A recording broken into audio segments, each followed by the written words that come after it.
Ladies and gentlemen, we are broadcasting worldwide on this Wednesday, the 14th day of February 2018, Valentine's Day. And if you're a TV viewer, I have my little Valentine to all of you that I've decided to tweet out here in the next 10, 15 minutes at Real Alex Jones. Document cam shot, please. And it's got President Trump in a tuxedo pointing his finger, saying, I want you on my side of the wall. Isn't that just sweet? That reminds me of one of the Blaze chicklets named Allie, one of the teleprompter readers. But she says some decent stuff over there. And I noticed that she has this whole thing, as I was sent this by one of my crew members this morning, about how I'm going to say something really radical and that something you're not supposed to say, but we should celebrate, you know, male masculinity, and it's something we need. I'm so sick of everybody carping to Hollywood and the mental patient facilities that are in control of the universities and other areas, and then we respond to it like we're radicals standing up against it. They're the radicals. And Tucker Carlson totally and completely gets this. He came out and said, why is CNN, this is something I pointed out many times, why is, I was meaning to make this point yesterday, and he made it last night. Not like we're plagiarizing each other. We're in the zeitgeist. Why are CNN in all the train stations and all the airports? Because they pay to be there. And that's why the crappiest food that nobody else wants to eat anymore, except I guess the president, because he's a throwback in a good way, McDonald's is all you can find at a lot of these road stops that are in the middle of the highway in places like Oklahoma and Kansas and other areas from back from the time that they walled off the exits to the little towns. I guess they couldn't pay the state off or whatever. That's how that worked. And they would have just maybe one restaurant, one gas station every 50 miles in the middle of the highway. And they have this in West Virginia, too. People are paying a big amount of money to shut off competition, and politicians are getting money to do that. And it's the same thing. There's nothing more uncool than what you're force-fed.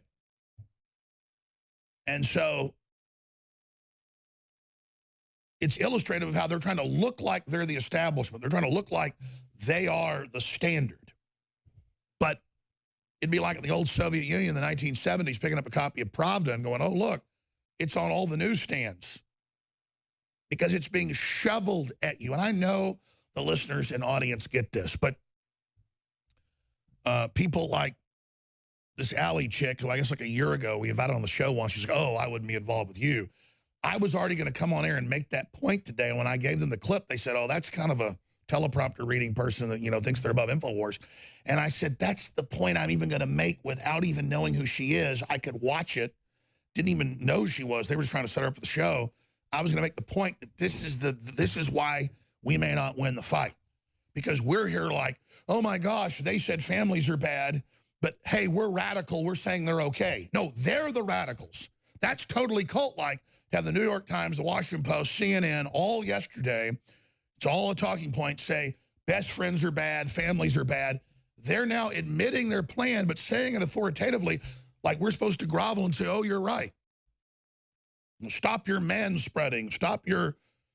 It's ridiculous. Ignore all of it. Who cares what these people think? Who cares about their bullying? I wouldn't be as successful if all these other people that have come and gone figured out people want authenticity and being real and being hardcore and being genuine. So thank God, I guess, in the competition of media that all these ding-dings like Glenn Beck, who's failing, and his minions don't even get what America wants. They bet on Hillary Clinton. There is a point that I don't make enough here before I get into all the masses of critical and, quite frankly, earth-shaking, riveting information. And it's that so many people want to be part of the establishment. They want to be at the coolest part of the country club. They want to have the biggest house on the hill. They want to be part of the coolest organizations. They want to walk the red carpet. And it's a whole cottage industry in every town and city to have little red carpets and little award ceremonies and little events where people go fawning, wanting to feel like they've arrived in the cool part of society. And that's a natural function of humanity, and it's good to honor people, you know, for serious things they've done, like graduating or donating to the poor or inventing vital things. But it's become an artificiality that's used to control us and direct us by the system celebrating these grand falloons, to quote a famous literary genius.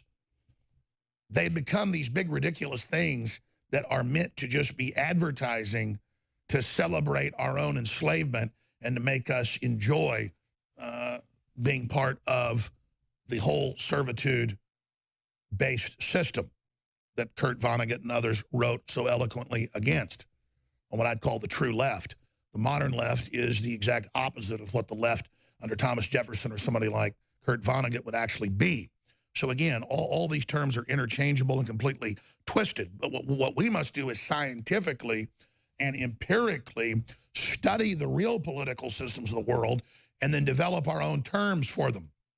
I began calling things about 18 years ago neo-feudalistic fascism.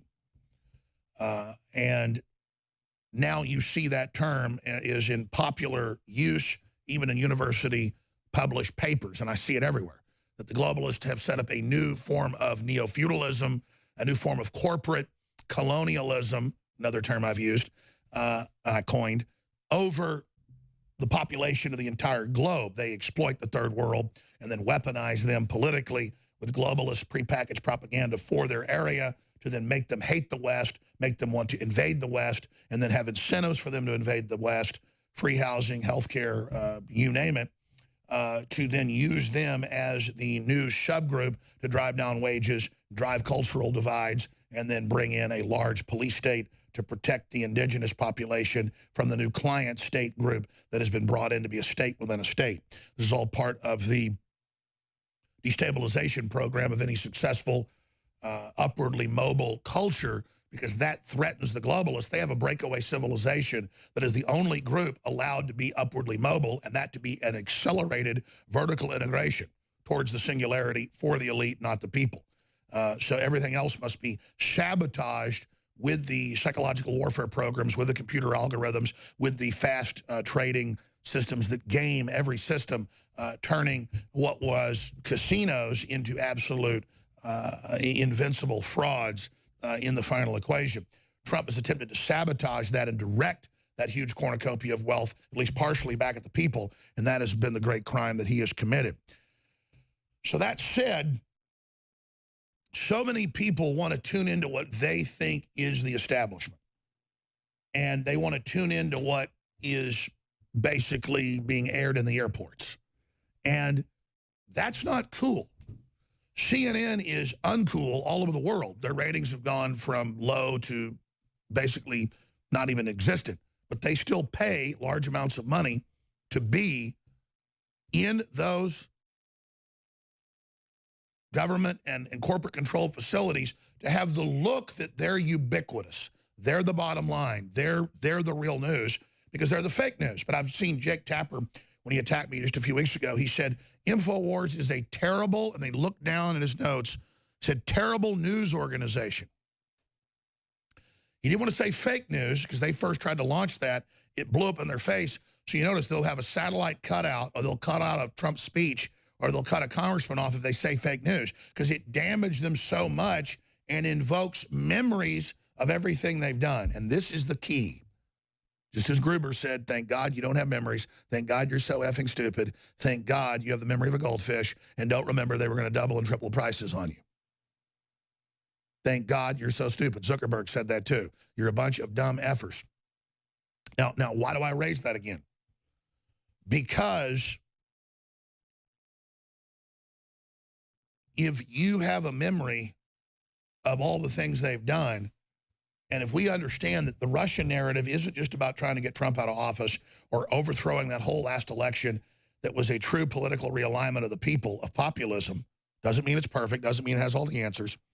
But if you can crush that real realignment and discredit it, you discredit the voters themselves and say they're idiots, influenced by the Russians. But more importantly, you change the subject of the fake polls and the rigged debates that all came out in WikiLeaks, and the almost $3 billion that couldn't beat $500 million. And the entire political and pundit and polling and political system knowing It's out.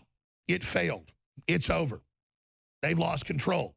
They're not worth working. They're not worth being hired. They've got to go prove they can beat the American people back into submission.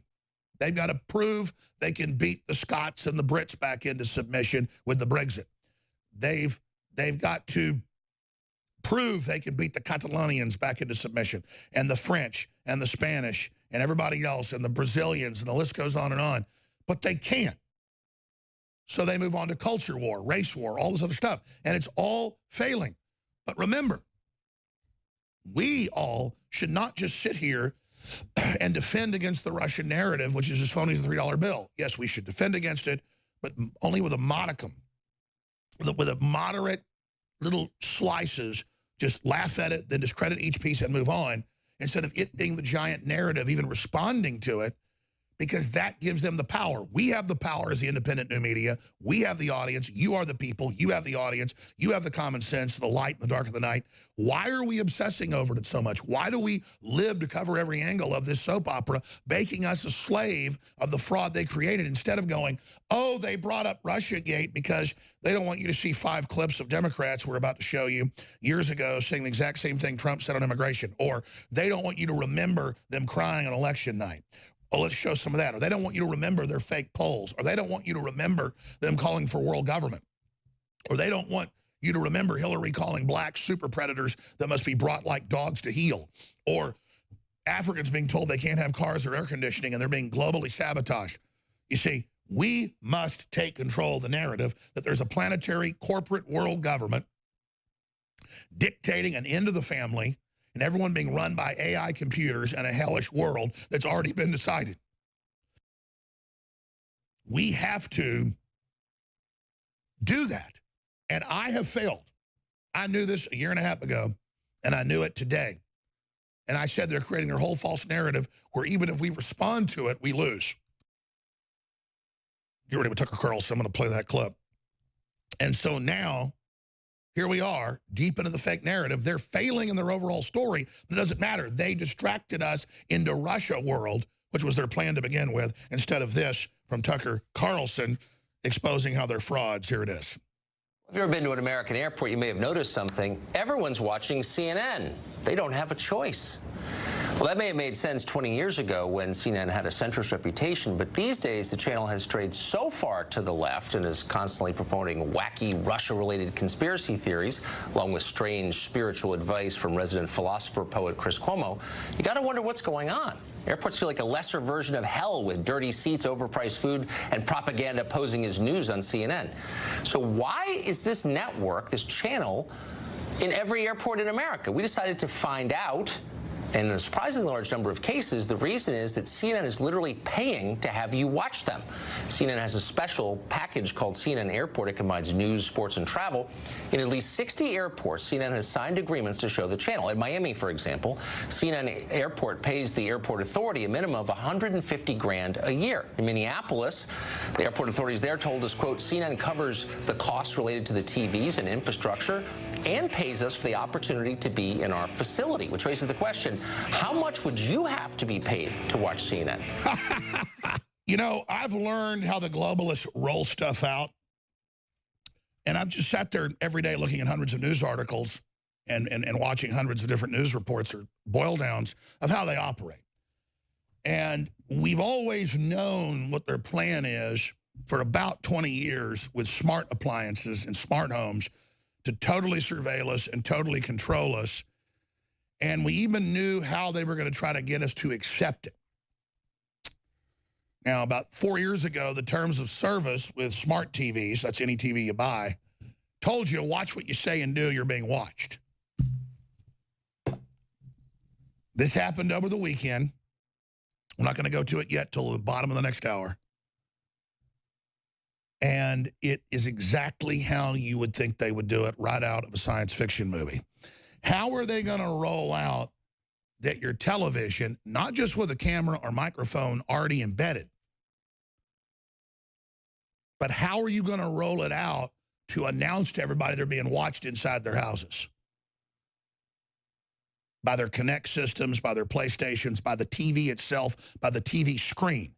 because they have the patents, and the new TV screens just put a little diode chip in, and then it uses the screen itself like a chip that's picking up light for HD video and photos. They rolled it out over the weekend. And a listener pointed it out, and so we're going to put a big article together on this. We've already got the video and the intel, and it's coming up bottom of the next hour, maybe the next hour. Yeah, there you go. We're putting on screen for TV viewers. Just do me a favor, print it all for me, because I knew this was coming out, and Rob Dew ran in earlier before the show and brought it up to me, and we're collating all the data just so we'll be spot on when we give it to you. Because they're going to roll this out. This was a beta test.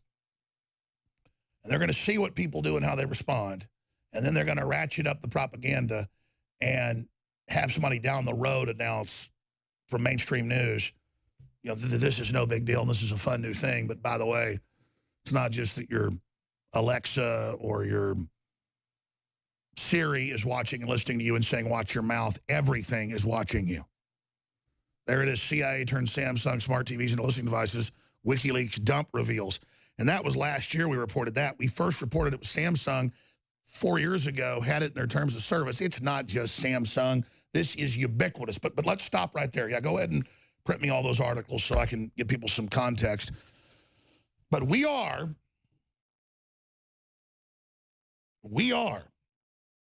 the world leader in exposing this AI takeover, because the AI's eyes, ears, nose, fingers, you know, its touch is all the technology. And it's not that technology's bad, it's that it's been designed and is being rolled out to predict what we're going to do, control our lives, and be able to manipulate the stimulus, so that we are totally programmable. The globalists have decided we don't have free will. They say they do because they're ascendant. We don't have free will. And so from birth, they're trying to keep us from ever being somewhat self-aware and becoming conscious. You know, all the ancients and all the leaders and all the spiritual folks were trying to attain higher consciousness. The entire globalist system is about suppressing higher consciousness. And I'm just here going, hey, NSA whistleblowers came to me 20 years ago, because nobody else was covering this, and said, kid, you want to know what's going on? And told me everything. And I went on air and told you everything before I even had documents. And you know who that got me as an audience? The CIA, the Pentagon. That was suddenly when my audience got big, was when the government agencies started all listening, and then they'd go home and buy my products at night, like police chiefs and CIA deputy directors. And you've heard the stories from Dev Group, SEALs, and everybody else here about how they didn't know what was going on until 15 years ago in a secret operation. The CIA section chief said, listen, you got to listen to Alex Jones, because he knows what's going on. And it wasn't because I was that smart. I was just an uncontrolled guy on talk radio that was on, 30, 40 stations or so. And back when I was 25 years old, I was on 100 stations by the time I was 27. And I'd talk about it. So pretty soon I had engineers showing up at the parking lot going, here's the plans, and here's the Scientific Atlantic cable box. Break it open, son. There'd be, you see that camera? You see that microphone? First it was a microphone. They said they're about to put cameras in it in 2 years. Here's the port for the camera. He says it'll be 10 years before this is even used, but it's being used now for market research, just to set the precedent that everything's being surveilled illegally. Now, see, back then I went and told people that, and the media flipped out. I had people come and physically attack me, death threats. I mean, it was like, boy, we're going to kill you. You keep talking about this. Because back then something could have been done. It would have shocked Congress, or shocked the local state legislature. Let's do something. Why are there hidden cameras and microphones? In 1997, this is incredible. Well, dun, dun, dun, the whole country woke up. We didn't allow it. But instead, they just made fun of it and made fun of it and made fun of it till it's everywhere now. Just like CNBC said, well, at the World Government Summit, where corporations were making agreements on the future of the planet, the decision was made that all humans will merge with machines for the betterment of the carbon footprint. That's what the full report, not just CNBC, if you go actually read what they wrote. And then, decade later, the CIA director goes, okay, your appliance is watching you, big deal. And a couple years later, Amazon goes, you know, 99% of the time when you're a Prime member, we can guess exactly what you're doing before you even order it. And then, oh, Samsung Smart TV records personal conversations and sends them to third parties. Can you imagine you've got admitted bugs in your house recording everything you're doing with endless bandwidth on bandwidth you're paying for, collating it all, but everybody now knows I was right, but I'm still the bad guy and I'm even kookier, see? Like if I was a prospector and I said, I found the Comstock mine, it's probably got 50 tons of gold in it. Everybody goes and gets in there and they go, it's got 50 tons of gold. It's like, let's kill that old man. He steered us wrong. You're thinking, well, you're not telling us good news like about gold. You're telling us about bad news. No, it was gold for your family and gold for the future of the country and the world if we'd have done something about this. And it wasn't me that did it. It was the engineers. You know, I had two other times I had sons of former NSA and corporate guys, AT&T, Time Warner. Once I had a son come to me, and I used to do events a few times a year. People could come talk to me. He said, you remember my dad coming and seeing you about 10 years ago? And he described him and everything. You guys met in the parking garage where you were at, and remember? And I said, yeah. And he said, yeah, my dad died about 2 weeks after that, just so you know.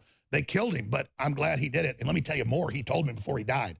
And he was telling me everything. It's about trends and future things. They can see it and control it and know it. And they're putting nanotech already in the food. And that's what this is all about. And they got big corporations involved in it, like Starbucks. And I'm just like, whoa, whoa. I mean, it's, folks, we're not in Kansas. We're in a super advanced technology already. Coming up at the bottom of the next hour, I'm going to present to you first on air that the announcement is set to be made imminently that all new televisions, and the technology is already going into basically everything, will have the screens themselves being the camera chip and will videotape you digitally and take photos of you in live time. You'll be unable to turn them off. We're going to get to all the documentation claims coming up next hour. And the reason I go over that is Media Matters and George Soros will take just that part. They won't show any documentation. And they'll say I made it up, even though it's set to be announced. And the reason I know that is I know how their algorithm operates. They made the announcement over the weekend during a major sport event as a beta test. And then they will generally within a month make the announcement to the world. But then they'll say, did ESPN screw up telling you about it? They always make it about, oh, TiVo admits that they rewound and replayed a record number of Janet Jackson's breast popping out. Was it right that they told you they're listening and watching what you do and tracking it? But that's just digitally. And then, of course, if they don't like episodes of TV programs I'm on, they admittedly go in and erase them off your DVRs. Now, there it is. Jackson stunt, most replayed moment ever. CNN. But then that in 2004 became the controversy of, oh, does that scare you that we're watching everything you do? Well, it's beyond that. You'll say, I don't care if you watch me. They use the data against you. So they're just slowly rolling this out, slowly having discussions about it. And they admit there's no turning it off. So here's the bottom line. All the new modern televisions and many other appliances are watching you. It's the screen itself, and you can't turn it off, and they admit they're spying on you, and they're using it against you. But everybody's so in love with the screen sickness, down with the sickness, what are they going to do? But we've got the video, not just of them announcing it, but it inside your house. Don't show it yet. inside your house watching you when you don't know. And it's all done as cute and fun. And next it'll be the sports fans, you know. Oh, look, let's tune into the Johnsons or the Chang's house or the Smith's house or the Sanchez's house. And then, oh, look, they're on the couch. Yay! And no matter what you do, oh, we're just going to look in your house now. But it's all done in your face. Now, I don't want to get sidetracked with that, but it is a big announcement. And again, they want to just slip it out during sports shows and go, oh, look there, your TV watches you. And that's a fancy new fun thing. Look, the folks getting watched are happy about it. And it's a new technology. It's always the newest thing. They told folks going to a death camp was the newest thing. People would line up for it. Or have an autonomous car. It tracks everything you go and taxes you by the mile. But only the fanciest Audis and Mercedes have it. Well, let me line up to get that. And it's all purposely directed and organized to tax you, to control you, to make you desperate, to make you alone, to make you obsolete. The New York Times, it's fascinating to ban best friends and maybe even friendship itself. That's how we'll make people happy. Don't go outdoors, don't have friends, don't have contact sports. Just look at your phone, and then you get the internal documents in there like 15 years ago, right when Facebook's getting launched. Our mission is to keep them within a contained system, to keep them depressed, to keep them desperate, and only interacting with our bots and our systems. In phase 1. In phase 2, we'll then phase out really most human activity and real contact and phase in mainly bots. Then we'll phase out third-party advertising and only advertise goods and services that vertically integrate our control system. I'm paraphrasing the documents. They're public, came out last year.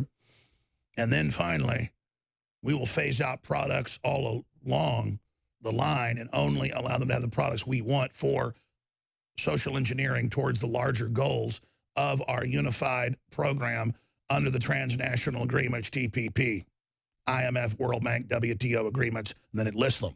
It is all in board meetings with the top technicians, the top engineers, the top psych warfare people, and they create a private global government secret combine that you're going to live under. And we're already 14 phases that I know of into these things. They have meetings every 2 to 3 years to finish their systems. They've got 4 or 5 competing world government models, but are run by the same people, only to see which one's working the best, to then finally merge what works best in all of the systems together into the super grid. I mean, you're getting the actual plan right now. And see, why does all this other news matter when you know the master plan?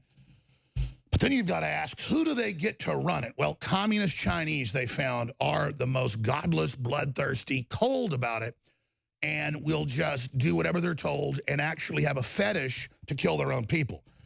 So, I mean, they patented putting people in slave cages and shelling them around the world 500 years ago. And just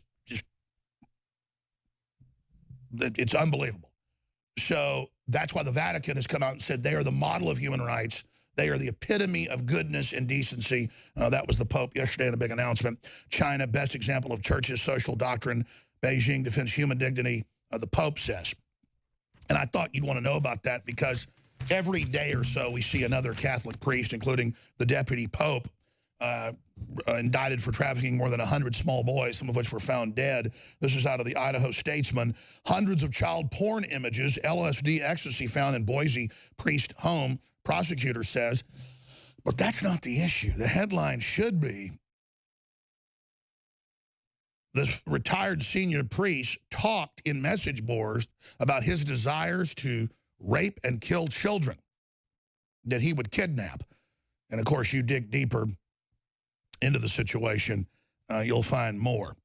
And that ties into this report about the top Democrat donor in California with all these witnesses saying he gets black men that are not on drugs, gets them on drugs just to see them dehumanized and desperate. And then they die. They found one guy, young man, dead at his house, and they've got the diaries, and it's all very, very sad. And again, you have to understand with the left, sucking a soul is their God. And if you can take somebody, and they're so anti-black, I don't know what it is, they're always getting caught shipping black kids out of Haiti. They particularly like them. There was the Rolling Stones got caught with a dead black Haitian kid back in the 70s in New York. It's hard to even find that report, killed in a voodoo ritual, but it's some weird stuff, man. And I guess in voodoo, the thing you want's a black. And if you can't get away with doing sacrifice itself, I'm not saying this nice person was all rainbow ties doing that. I'm just saying that's what goes on. This is a big part of it. And you can read about justice for Gamal Moore. Family wants answers in escort's death at Dem donor's home. Ed Buck is a well-known Democrat contributor, one of the biggest in California. And then it goes on. According to a July 31st coroner's report, Buck's apartment was riddled with drug paraphernalia, according to items, 24 syringes containing brown residue, 5 glass pipes, and it goes on. And then they've got the witnesses and other black men, and we've got the diaries and all the rest of it. A number of gay black men have claimed Buck would invite them to his house, then pay them several $100s to take drugs. He liked to get them addicted and then watch them disintegrate. And there you have it. But it's okay because, like Harvey Weinstein, he's liberal. But see, that's who they've got working for them. That's their army. Remember a few years ago, Ralph Reicherman of the Scorpions said that he'd been at parties where people got killed as part of ritual sacrifice. He said, well, TMZ took it out of context. Here's the bottom line. There have been a lot of mysterious deaths in and around Hollywood, rock stars, you name it. They're constantly catching people into the occult. There's been all these incredible ritual murders that we've seen that are carried out. And when Charlie Manson does it for Satan, we say, oh, he's mentally ill. Well, of course he's mentally ill. But these things go on, and they try to act like it's a witch hunt and these things don't go on when it's not Russian interference we have in this country.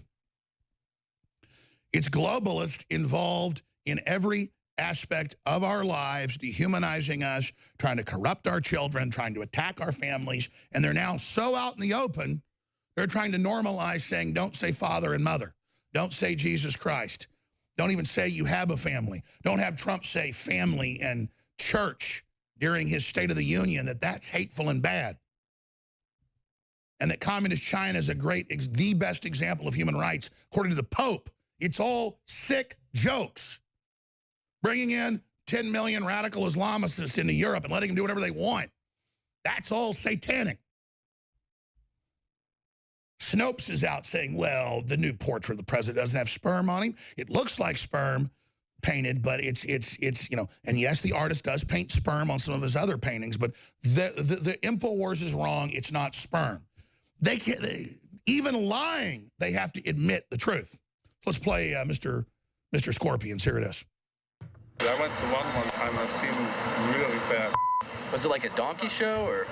No, actually, you know, I think they actually kill people there and stuff. They pay like up to like 100,000 people to see people get Executed. I'm not kidding. Paid $100,000 to see people killed. Now, was he really involved in that? Is he trying to be shocking? The point is, that's not the best version video they found. We've got a lot better one on Infowars.com in an article dealing with it. We'll put back on screen so I can give you the headline. Former Scorpions bass player admits going to snuff parties. Hostile movie reflects elite murder parties. Now, obviously, he tried to backtrack on that one. The point is that look at what ISIS is into, murdering hundreds of thousands of people, putting little girls into sex slavery, cutting hearts out, making a bunch of Africans in Libya eat pieces of their dead comrades, believing it will send them to hell. We've played that video before, right before the election, given to us by intelligence sources. This is stuff grabbed off satellite feeds. I've got hours of it back there. You want to see ISIS? If they aren't devil worshipers, I don't know what is. They're into evil. They're into pushing boundaries. Now, if you just joined us, I got into this Catholic priest retired senior priest, big liberal in the community, who was talking on message boards about how he wanted to kidnap and how he desired to rape and kill children. And so they found hundreds of child porn images, LSD, ecstasy in the priest's home. And, of course, the investigation will probably stop right there, but that's just the daily bust that's going on that I mentioned, Democrat donors and what people say is going on inside their houses and the dead body that's found and all the rest of it. But if you're part of the establishment like Joe Scarborough, and there's a young intern with her brains bashed out and you're inside your office in the middle of the night, well, there's not even going to be an autopsy here. Or, you know, just we're not even going to look at this. Or they called it an autopsy. They just said, oh, she hit her head. And so we're going to leave it at that because, see, you're part of the establishment. You get to not be investigated. You get to do what you want. Now, before we go to break, let me tell you what's coming up in the jam-packed next hour. There's a new Feinstein flashback about how DACA would be a horrible idea and all the common sense reasons it's not good. And she said it would turn the U.S. into Mexico's welfare state. That's what globalism is. Then we got Bill Clinton's flashback. Talks about Trump. We are a nation of laws.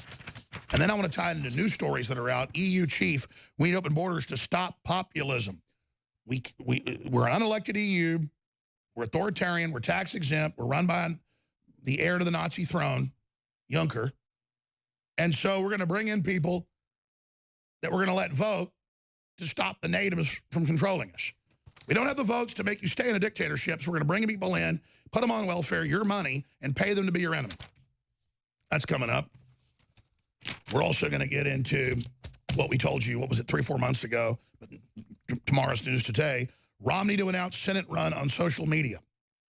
So he is running, so he can get position and then run against Trump. That's coming up. We also are going to get into Intel chiefs sound alarm on China's threat. Yes, they do. But, oh, the Atlantic. Remember we told you this 4 years ago? Well, now it's being announced. China's dystopian tech could be contagious. Their People's Republic's social credit scheme might have consequences for life in cities everywhere. And they say it's coming here. You're not a good globalist. You can't buy or sell. You can't travel. You can't live. I think I heard of that before. And Google tests a smart reply robot that will chat to your friends so you can keep on top of your social life without the effort. Yes, AI will even wipe your butt for you. And you're like, oh, I don't care. We can use technology. It's being designed to totally control you. And, of course, this little schmiblet, because I've been under Qatari attack for 6 years. We've even had, we know, funded Islamic groups out of Qatar have funded lawsuit campaigns against us behind the scenes and, of course, failed, and other things that we'll be able to reveal very, very soon. The Young Turks were mainly funded by Qatar. CNN's massively funded by Qatar. Not anymore. Trump put it into that. But Qatar-backed spy operation on U.S. Jews, out of the Free Beacon, puts Al Jazeera in congressional crosshairs. Oh, yeah, I've been around Al Jazeera reporters. They are globalist, leftist, foundation, CIA, Tavistock Institute cutouts. And so there you go. And then, of course, will American leftist Jews do anything about this? Probably not. But there you go. Pretty sick. And we've got economic news, tech news, the volcanic news out of Yellowstone's getting really intense. That is all coming up in the second hour. But at the bottom of the hour, I'm not going to push it, but I want to get all my documents together and all my little duckies in a little quackable happy row. We're going to exclusively reveal to you that your televisions, whether you turn them on or off, are watching you inside your home, all the new ones. And they're rolling out systems where the screen itself is the camera, so you can't turn it off. And they are already doing it, and they're preparing to announce it in the general media. But they see unconscious sports fans as the first target. It has been announced. That video and more coming up. Bottom of the next hour. This is critical info. If you take it like it's a big deal they're doing this, we could create a wave, get some concern, and get this fixed. I tried back when nobody knew what was going on. Boy, we could have really turned it around then. Now they're rolling it out. Ubiquitous. 100% rollout. So we can get a wave on this and hopefully have some debate about this and stop the screen sickness and so much more. So we're going to be breaking it all down. Screen sickness, another term I coined. That's what it is. Lowers your IQ, lowers everything. We're going to discuss it all, especially stuff that is They're not to challenge you, not to bring in complex thought processes. You could turn the video off and listen to the show. It'll get you thinking, just like reading a book will. But the flicker rates everything, still lowers your consciousness, lowers your brainwave. Once you're in that highly suggestible state, this is on record, they can fully program you. So just do at your own peril, ladies and gentlemen. All right. Huge special. We haven't had this in about, I don't know, a month or so, but it's so popular, we're bringing it back. All Super Blue, that's the colloidal silver and iodine fortified, made in America organic toothpaste. All Super Blue products at the Infowar store, 50% off for a very limited time. And you can find out all about it for adults. We have a children's as well. It's the best toothpaste out there. Thousands and thousands of 5-star reviews. Find out about it. Your children deserve it, and we think it's the best toothpaste ever. Here's some of the reviews. This is Best Toothpaste by Sandra, an undisclosed location, verified buyer. This has got to be the very best toothpaste that I have ever found. If you've not tried it, you need to get this toothpaste. My gums have never felt so good. My teeth are squeaky clean. When using Super Blue toothpaste, I am fixing to order some more. Sounds like she's from Texas.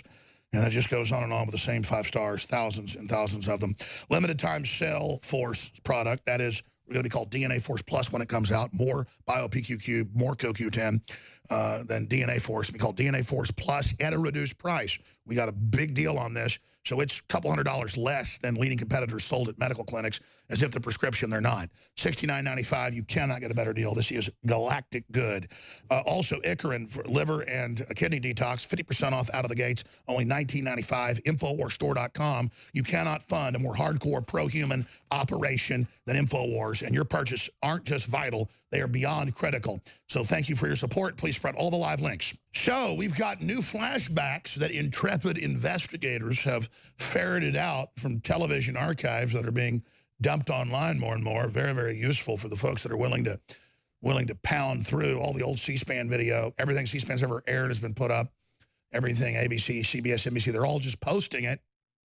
And you go in there, and it is just a treasure trove of back when they knew America was somewhat awake, at least to globalism and open borders, how they camel-nosed under the tent flap and would sit there and say the exact same things that Donald Trump is saying today. He's just actually doing something about it.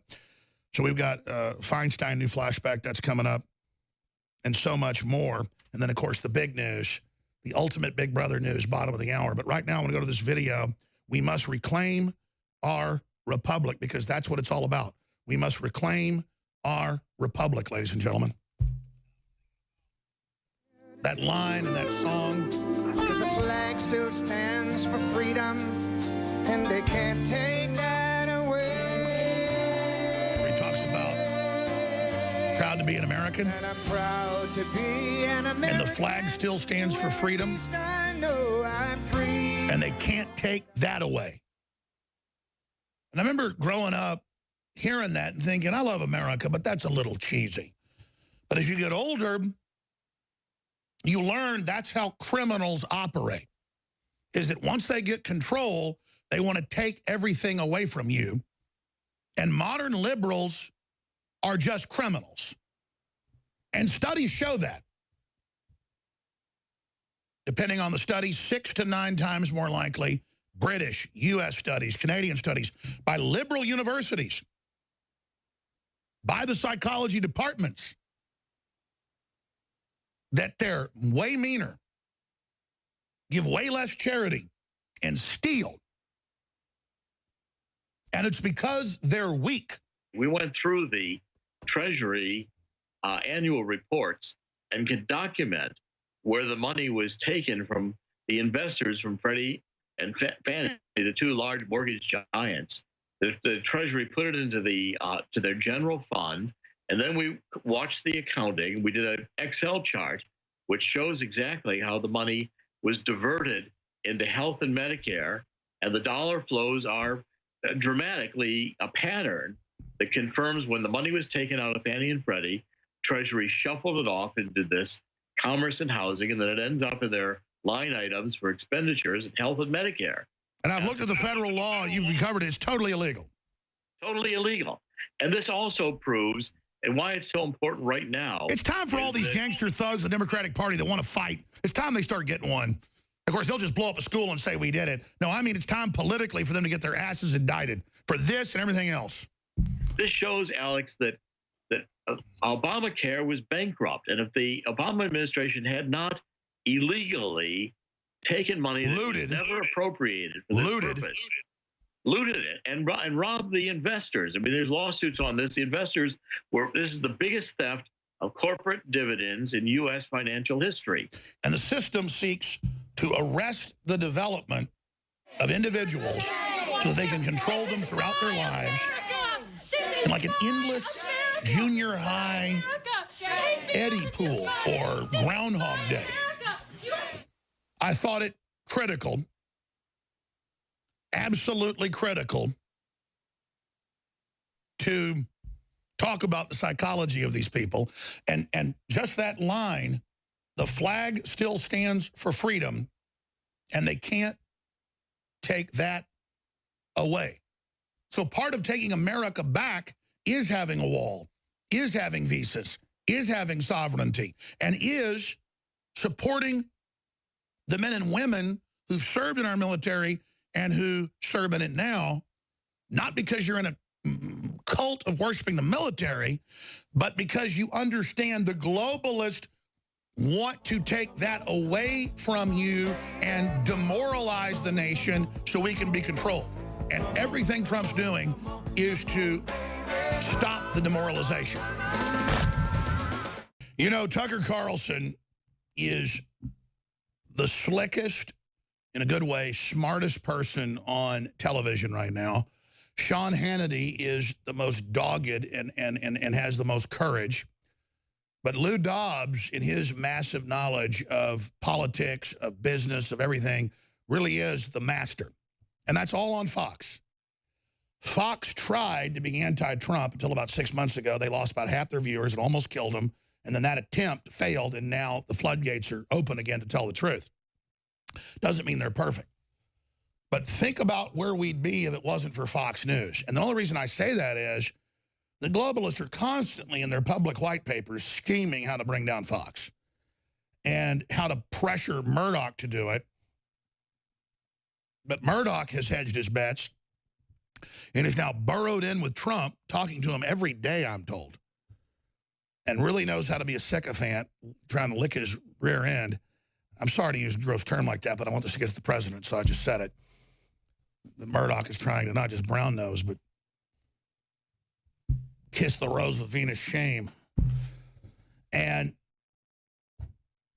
he's up there pitching, sir, it's like utilities, but you need to be able to have people that are able to create monopolies, and we need to be able to just come in and shut down all the alternative media, and then it'll be Fox News everywhere, sir. And that's what he's openly promoting to Facebook and Twitter. I mean, I heard about this 6 months ago from sources that Murdoch's in there constantly, meeting with him all the time, on the phone with him every day, and that Murdoch's got a plan to have Trump block the monopolies of Google, Facebook, and Twitter, which they're trying to set up, and which Obama set up with his so-called net neutrality move, which wasn't net neutrality. We had somewhat of net neutrality before.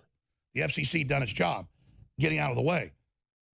And I've interviewed former heads of the FCC, former general counsels. I mean, we've got the experts here. I don't just look at mainstream media. I do my own research. So what Obama did a year and a half ago was really bad, turning the internet over to Soros and the UN and the globalists. Trump comes in. He's kind of blocked that, but not even fully. It's regulatory. It's hard to do once it was in play. I mean, Obama federalized the next elections coming up, put it under Homeland Security rule, and all 50 attorney generals, including Democrats, wrote letters saying, please reverse it. And Trump hadn't done that. Maybe Trump wants to have Homeland Security in control. I think that's unconstitutional. I think it's dangerous. And he doesn't control that bureaucracy. If he thinks he'll have them guard it, it's full of globalists. They're going to steal the election. Look at what happened with Roy Moore. So, sorry, this gets into complexities. See, this isn't like your regular radio show. You're just inside my head right now. And I was about to cover all these big subjects, and I was just thinking how thankful I was to Tucker Carlson that he's so smart. It's good to have other brains out there like that. I'm exhausted a lot of the time. And I'm very thankful to know there's Michael Savage and Rush Limbaugh and Sean Hannity and Tucker Carlson and out there. Thank God. They're not perfect. I'm not perfect either, but they're not out to get you. And then we wouldn't be here without Matt Drudge. Fox would have buckled, and all this would have buckled if Drudge wasn't there. Drudge is the cornerstone, the linchpin, the secret sauce, but you know, if you look at God's plan, if I wasn't here, we wouldn't be here. If you weren't here, we wouldn't be here. Our active audience, if Drudge wasn't there, if Trump hadn't been there to seize the moment with the catalyst, the final headstone, capstone, not using an Illuminati term, they just grab every term and make it theirs. I mean, Trump is the capstone to the relaunch of the Republic. He's the nose cone on the rocket. Infowars is the fuel. And all of us are just as important as the other some parts. There isn't some elitism here. There isn't some competition. This is a death battle with anti-human, satanic, monopolistic scumbag forces who are spewing race and culture division and just evil.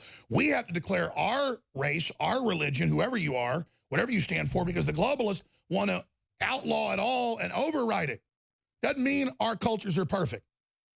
But man, they're real, and they came from somewhere real. We better hold on to them like we've been thrown off a ship in a storm and we found a barrel, or we found some driftwood. We better hold on to that, because we can't swim for 3-4 days before we hit land. That's why they say you can't have mother and father. You can't have terms like family. You can't have church, because they've tried to take all that over. But now in their final phase, they want to get rid of it even existing. So all you've got's that television, and all you've got's that smartphone. And that's why they want to get me off here, because I know this is an evil medium, but I'm jacking into the matrix every day. If you're watching, I'm in here bathed in these lights and jacketed in all this electronics and uplinks and all the rest of it, because it's a war, and it doesn't matter what happens to me. What matters is the continuum of the species. Now, that is an anti-collectivist statement. I am anti-collectivist because I am a total collectivist. I am anti-collectivist because I am a 1,000% total collectivist. It is the sum individual parts that are the strength, the vigor, the wisdom, the force, and the will of the group to act in the good of the group. That doesn't mean suborning my individual fire, my Promethean fire, to the globalists who are fallen so that they can play God. I will give my individual will and strength and full measure for the collective, 1,000%. And that is the secret. I am a total collectivist. And that means I believe in the individual, and I believe in all of your success and all of your will and all of your strength, because the strength of the whole is the strength of the individual. It is not the strength of the individual is the strength of the whole. That's ass backwards. We go from subatomic particles and build upward to the structure of the universe. The great structure of the universe is not that which then goes down into the foundations of it. It comes up from the foundations into it. And these are the great secrets. The spark of creativity, the spark of Genesis comes from the man and the woman. And you attack those, the progenitor of our species in its space leap. Your great-great-great-great-great-great-great-grandmother is alive in you right now. She has time jumped by her will, her genes, her genetics, her everything to survive through all this in you today. And what does she want? She wants you to be successful. She wants you to move forward. And she loves your great-great-grandchildren that aren't even born. And she'll give everything she's got just to make sure you don't die. And by that, you have to die so that it doesn't die. You will die. The only death is giving up on that continuum. That's the death I fear. The Satanist is a cancer that is cut off from the collective. So it always seeks to build an artificiality of what it believes we are. It wants to build the counterfeit, so it builds a collective directed by globalist kingpins and inbred globalists who are totally obsessed with control, as if that is what built all this. That builds Venezuela. That builds North Korea. That builds Nazi Germany. That destroys planets. That destroys star systems. And you know it has. In your heart, it's all written there. The long course of human events, the long course of our different struggles and our different embryonic phases and our different adventures together. That's such a long road that we can't even imagine. This Genesis is a new Genesis, but the Genesis of many. And the enemy knows it, and the enemy's pissed at all times because even if they blow this planet up, they didn't stop anything. Seeds are blown in the wind. Some fall on rocks, some fall on the dirt, some are eaten by the birds, but some grow up into huge trees and create galaxies of more life.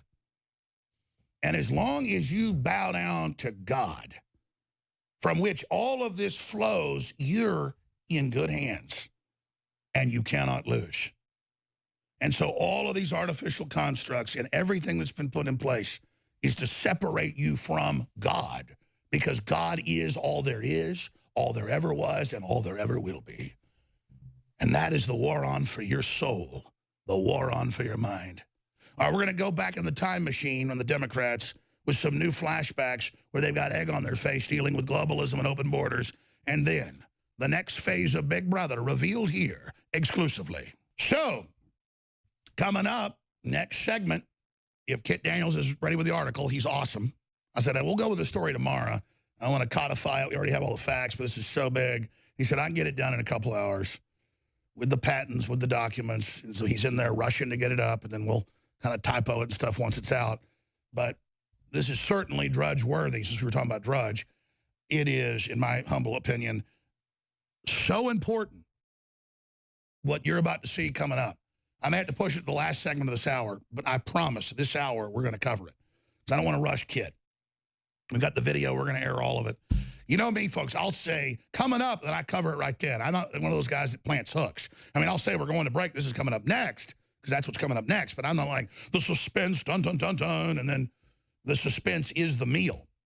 BuzzFeed wrote some article where they claimed, oh, Jones, you know, the suspense is the meal. There's never really any substance. It's all just the suspense of it. Oh, there's no substances. You know, just all your TVs now are watching you in live time and have built-in secret cameras behind the screen, or use the entire screen to watch you with information over power line through your house, remote turning your TV on and watching you even if it wants to. That's all in the patents, and now it's been announced. Just wait. Oh, there's no meat and potatoes there. Tomorrow's news today, like Trump's going to win the election. Or they gave the questions to Hillary Clinton weeks before. It's all in the WikiLeaks. We broke it first. I know rehearsed answers when I see it. And I know about CNN's relationship with the Clinton campaign. And I knew she was running the New York Times, the Washington Post, all of it. She had herself and her staff, you got to hand her the amount of work she was doing, on the phone basically all the time, like hours a day with all these newspapers, telling them what to do. We have internal documents and video from Veritas where the New York Times has what was like one of the vice presidents of YouTube's communicating with them about how to censor me in live time. They have congressional hearings where they go, Infowars was top story. I saw it at lunch. Sir, we saw it. We took it down. Good. Do it quicker next time. We've got the AI, sir, but it's got problems. We're almost ready. How long is that on? We'll need to talk in private session, sir. We're almost ready to launch it now. Good. Okay, thank you. This is beyond communist China. And then it's in the news that communist China is where they tested it, and they're bringing it here. And the Pope is saying communist China is the ultimate humanitarian organization and the example of human dignity. If human dignity means getting 80+ million people killed, damn right. 80 million plus people. Millions shot, millions their organs sold. Not counting the millions of babies, force-aborted little girls, but, oh, the feminists don't have a word to say about that. Oh, aborting most of the girls, that's very liberal. Oh, it's all sick. They tell you they're feminists, Harvey Weinstein, because he's reportedly raping women every couple of days. That's what he likes. 90-pound little women that look like they're 12, who are 18, some of them 16, and he just rapes them reportedly. And the feminists are defending him because raping little girls is liberal. Look at Roman Polanski. Look at the Hollywood protecting him. What they tell you they're fighting, they're doing. Comprende? Comprehend? I know you know, but understand when I say the globalist technocracy is typecasting, is psychologically coming up with a certain type of person they want to run things, it is the pedophile. Because somebody that wants to abuse children will abuse humanity, they will abuse life, they will abuse anything. Let's go ahead and go to this clip here as I mentioned it. Let's go ahead and go to this clip. This is a flashback of so many, but this is a new one on Infowars.com today. This is Feinstein flashback, day when Americans could be the welfare state for Mexico is gone. Here it is. This is from many, many years ago, 1993. Here it is. Come to these two borders, you have to remember a couple of things. In Mexico, there is no welfare, there is no AFDC, there is no SSI, there is no Medicaid, there is no Social Security, there is no Medicare, and there's a 58-cent an hour minimum wage. Mexico does nothing to enforce its border. It is my view that if we are going to have a North American free trade agreement, that Mexico must do its share, because the day when America could be the welfare system for Mexico is gone. We simply can't afford it. And I think you've seen the figures to state and local governments of what the cost is. It's over $2 billion in California alone. And I have those figures, if you want them in specific, in my purse. And that's why the issue is now joined with 2 million illegal immigrants. It's a competition for space. Whether the space is a job, the space is a home, a place in a classroom, it becomes a competition for space. This is a country that's based on immigration, and we all know that. And yet, at times, you become so overtaxed, you have to concentrate on saying the people who should be here are those who come legally at this time. And we've got to, for the time being, enforce our borders. But see, under globalism, I can play you Obama, I can play you Bill Clinton, I can play you Hillary. We've all heard the clips, but that's a new one that's come up from C-SPAN. And here's the deal. You can't have a high standard of living here and a high tax rate and then bring in a bunch of people, or you get a Wild Wild West collapse and people are back living in slave camps and crapping all over themselves. And you don't raise up the third world, studies show, by lowering to its level or merging with it. You become it. That's just a fact. And when you politically take in these people and program them to be anti-white, anti-American, so that's globalists can take over, it's over. The society will fall. And this, according to the EU's own chief, is their geopolitical plan. An article that's on newswars.com by Dan Lyman. EU chief, we need open borders to stop populism. Oh, you don't like the unelected EU?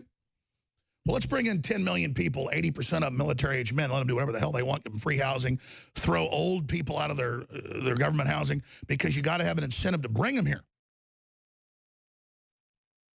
Donald Tusk, President of the European Council, delivered remarks in Vienna in which he warned against the destructive motions of those who oppose the ongoing migrant invasion and denounced the rise of populism in Europe.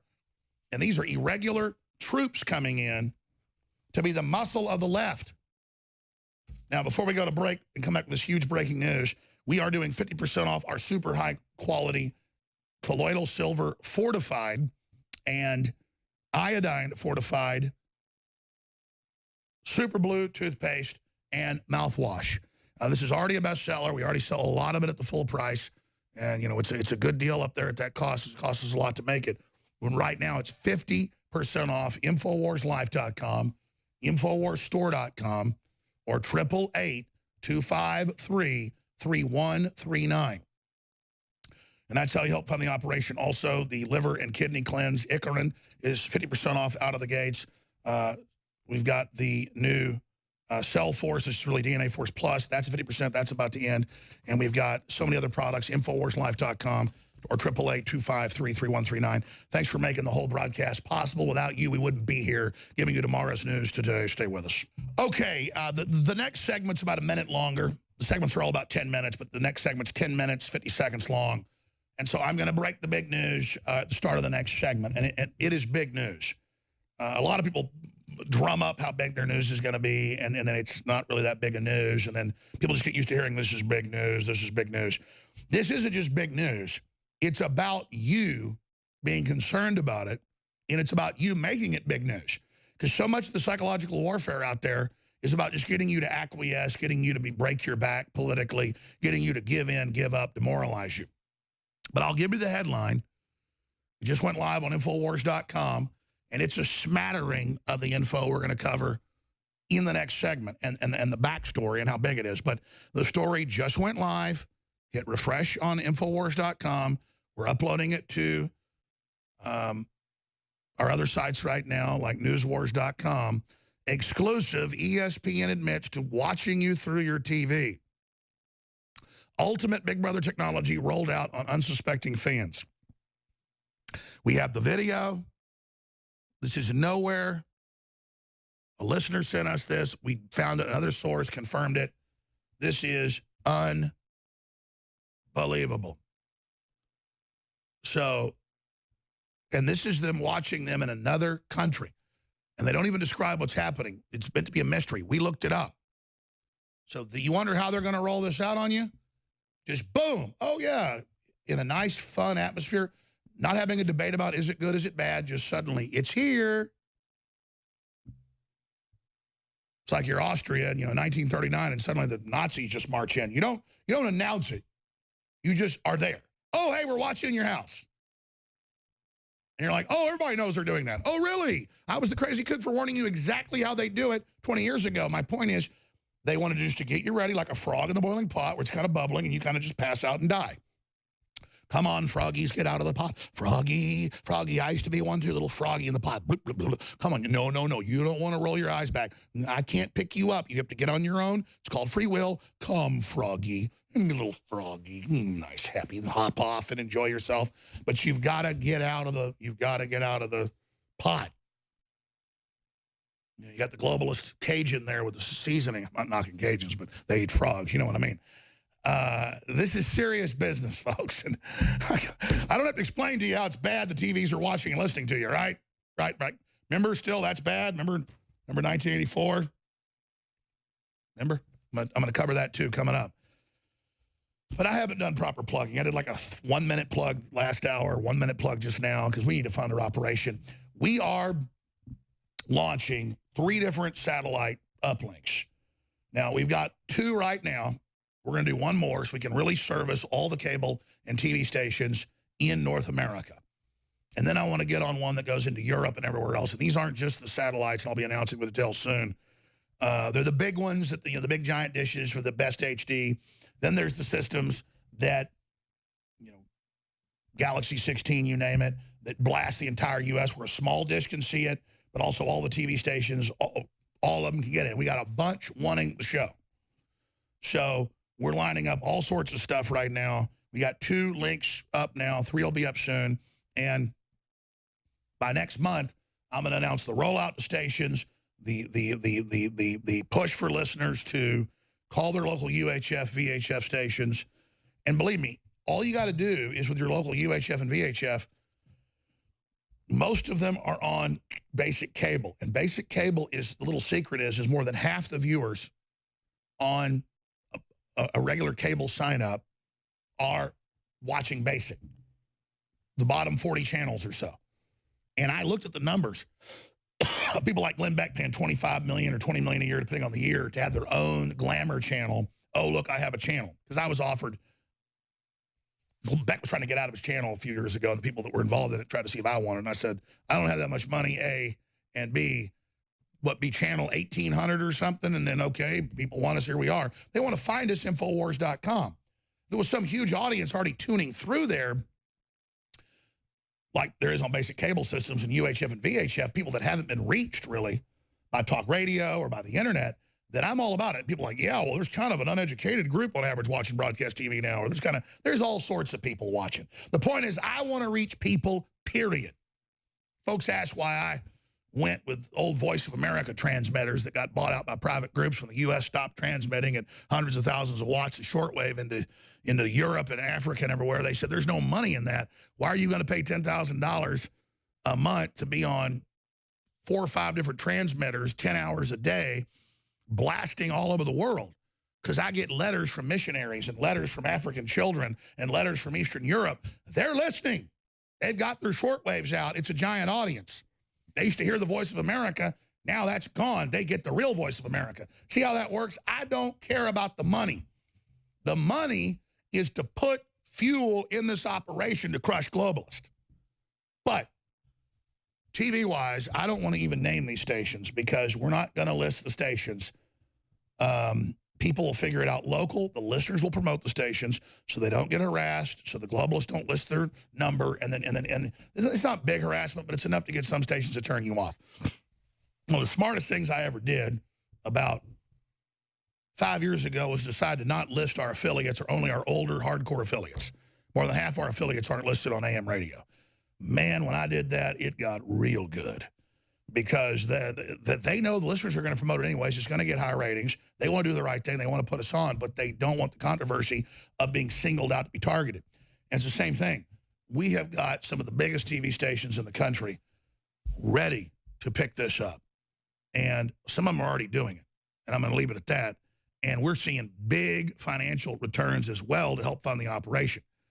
But not big enough to fund the big expansion I want to do. I don't want to just sit here and kind of grow a little under attack. I want to go like, I want to be like the doomsday, but in a good way, of talk show hosts. Like every time in my life they tried to crush me or suppress me, I explode and get twice as powerful after. And we're going through a doomsday metamorphosis right now.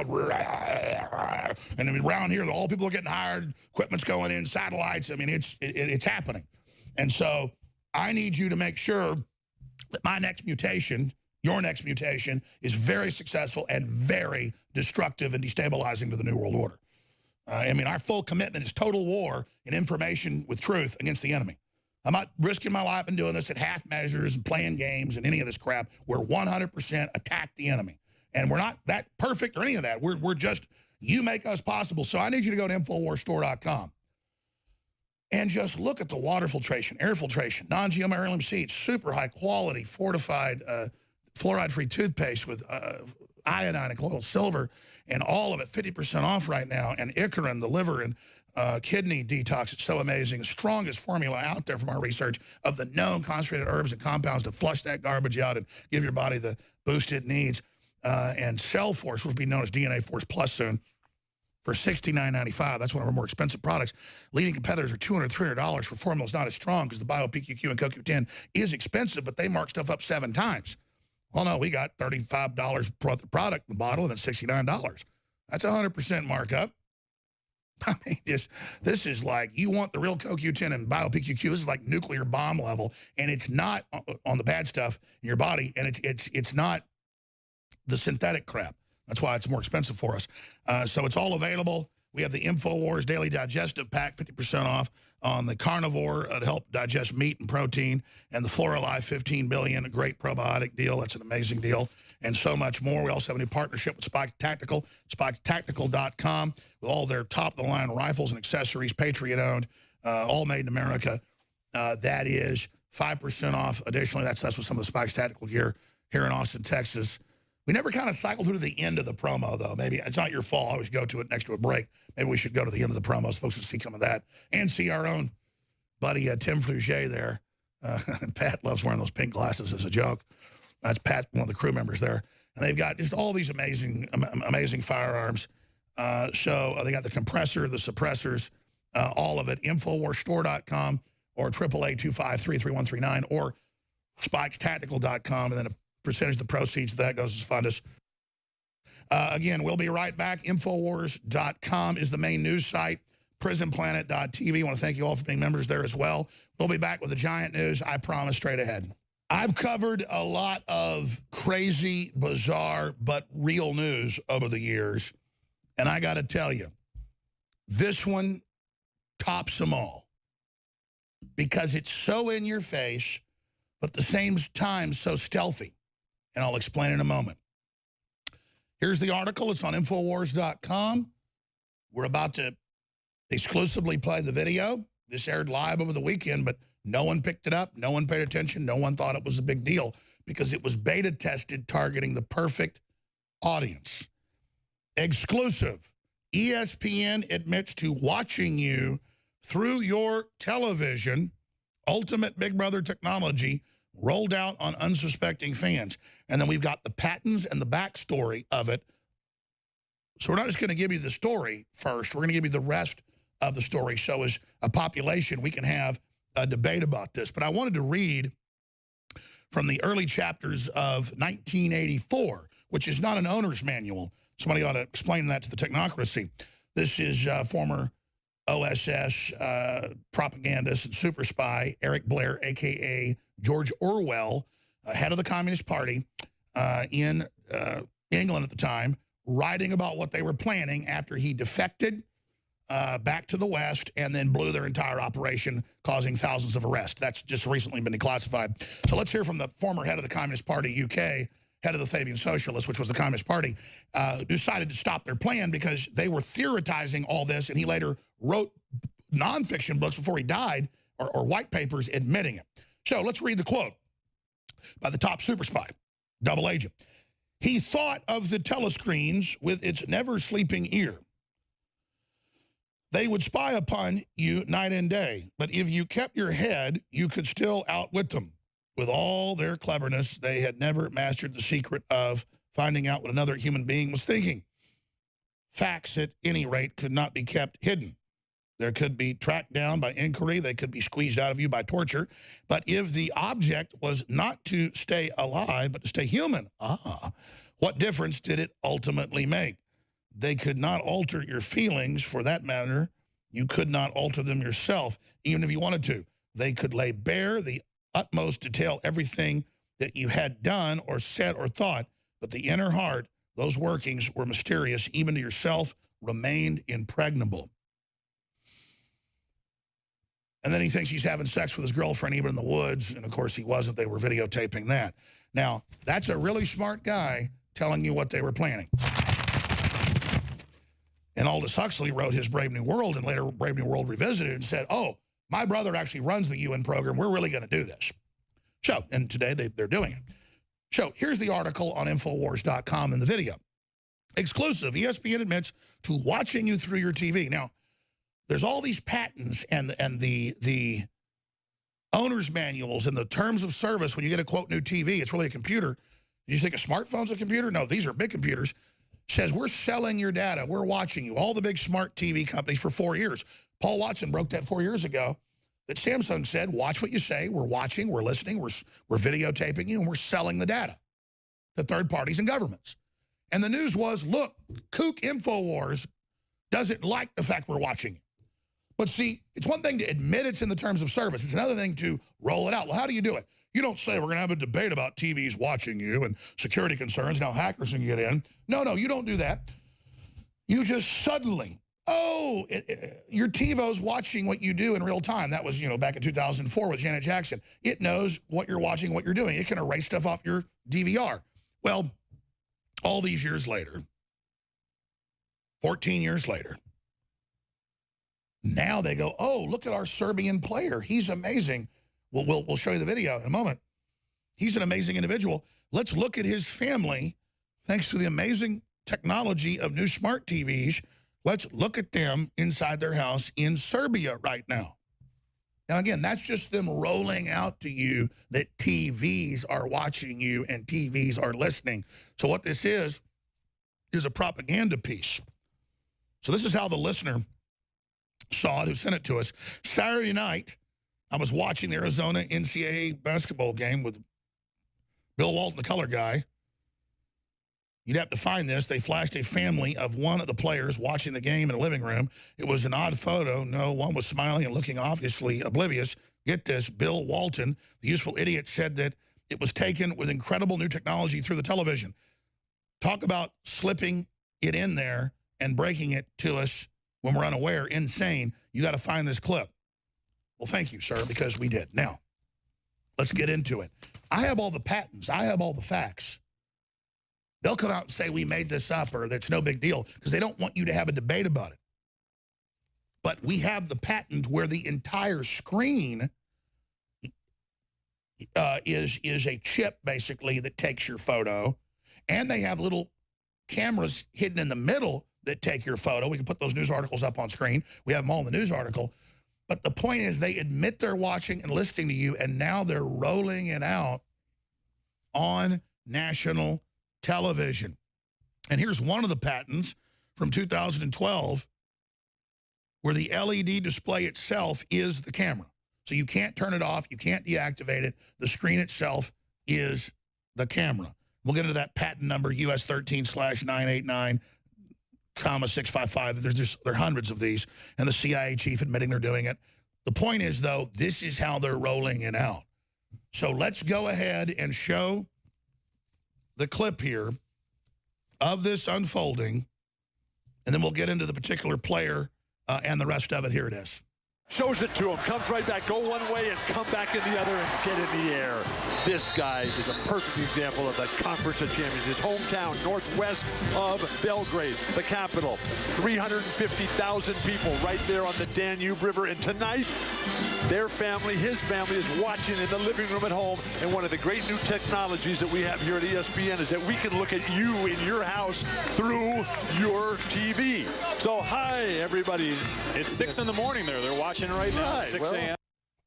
Oh, and it's even, I guess they're a Muslim family, so it's cuter. You know, the Muslims that came in through Albania, took over most of the area, kill all the Christians that don't convert. And so you get the little girl there in the burqa, so this is even more liberal. This is put little girls in hoods. This is even better. So this Arizona Wildcats versus USC Trojans college basketball game. Player Dusan Ristic, center for the Arizona Wildcats. You just saw it for yourself, and they just slip it in where even when I talk about it, it's a game, they're having fun, it's a family, and they do it to wow you and go, oh, look, they're in another country. Isn't this just all fun? And so you see these folks that until just the last 50 years and 4 different invasions were Christians. And you've got the blonde-haired, blue-eyed Muslims all sitting there, and they won't be another generation because it's forced, and it's just the total invasion. And again, if people were invading Africa and taking over, making people convert to something, I'd be against it. But it's just everything's propaganda now. We got the Muslim family, and oh, look, we snapped a picture of them through their TV thanks to the great new technology. And, of course, it's all just a big computer. You're like, oh, it's just like Skype. It's just like, yeah, but it's two-way, and you can't turn it off. And I've got all the patents, and we told you about it first. And does anybody care about this? Remember when I covered this in 2012, CIA chief will spawn you through your dishwasher? And remember then 3 years ago, Comey said, oh, I cover up my webcam because people can dial in and hack that. Yeah, it's not just the government or corporations are the real ones doing it. It's the criminals. Here's another one. Washington Times, Big Brother alert, cameras in the cable box to monitor TV viewers. 2013, we broke all this in 1997. We had the first articles in the early 2000s, and we're just breaking it all. But remember TiVo, Jackson's stunt, most replayed moment ever. And I said, see, it's watching what you watch and tracking you, but that's nothing compared to how it's totally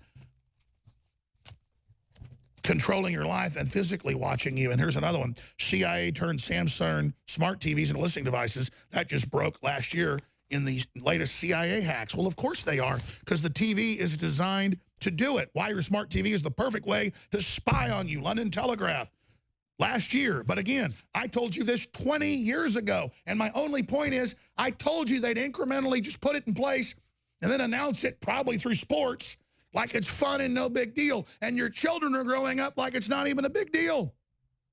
At least the George Orwell, Winston Smith character in 1984 recognizes it, but he says in the book, oh, but the children, they're growing into this. They don't even know the difference. Within another generation or two, it'll be impossible for humanity to ever awaken again. And that's the plan. Total soul sucking. Stay with us. All I want is a future for my children and your children. But we have to be individuals, so we can't be controlled by false combines, corporations, cults, and groups that want to overwrite what our true cultural and genetic background expression is, because that is slavery. We have to come together in new systems that are organically produced and directed by the true spirit and beauty and will of the people guided by God's spirit. God's hand. God's finger. And that's where we are. And you see the Vatican coming on and saying, we worship communism. It is the ultimate form of goodness. China is so loving to its people. And you're like, this is upside down. That's what Satanism is. Torturing small children to death and drinking their blood while they beg for mommy over long periods of time is liberal and loving and a sacrament of the modern Catholic Church. Because it's not Christian, it's not Catholic, it's globalists that have taken it over. Vatican, China, best example of church and social doctrine. And then today, hundreds of child porn images, LSD, ecstasy found in Boise priest home, prosecutor says. But how they found out about him is he was trying to get online to find people who would help him kidnap because he desired to rape and kill children. Prosecutor Kathleen Guzman said in the probable cause hearing earlier, you like how pedophile arrest and devil worshiper arrest are up? I've got to do the numbers. I looked at it last year. It's like 400% last time I checked. And the media has all these headlines. Jones is hoaxing people. There's no move against pedophiles. Well, tell that to Prosecutor Guzman. Because you can bet as they kick the door in on ringleaders. See, what Trump's doing with the patriots and the intelligence agencies that are patriots, there's bad guys in there too, but in the white hat secret societies, as they're called, it isn't just the FBI liberals that called it a secret society. That's all these agencies are. There's like a 50 CIA, 6 or 7 big ones I know of, 5 FBIs. There's a leftist FBI, a communist FBI, a Christian FBI, a veteran FBI, a Mormon FBI, and a lot of them overlap each other. There's a straight-up FBI. Most of those people end up just doing the grunt work. Oh, you're a good person? Oh, you really care about... Oh, you'll deal with bank robberies and kidnappings when they come up and white-collar crime. Bye-bye. Oh, no, you go deal with some guy that stole $1 million, not $1 billion. You just go over there. That's how it works. And that's how it works. It's all test. But it's just like Christ on the cross next to the thief. One guy listens to him and the other doesn't. The other guy says, I want absolution. I want to be with you in paradise. He says, you'll be with me tonight in paradise. And gives up the ghost. Because I know people who aren't bad souls who've done a lot of horrible things. But it's like King David's spirit. He did it because of the circumstance, the system, the seduction, the peer pressure, the deception. But when the deception was revealed, they understood and repented and were generally bad. It didn't mean they did bad things when, oh, I repent, the little magic ceremony. It meant they actually did repent and then saw it and then didn't do it again. At least that sin. But some of the best people fighting evil are those that have done evil. Because they know how the enemy operates. They know the lies. They know how you don't get power out of it. You get affliction.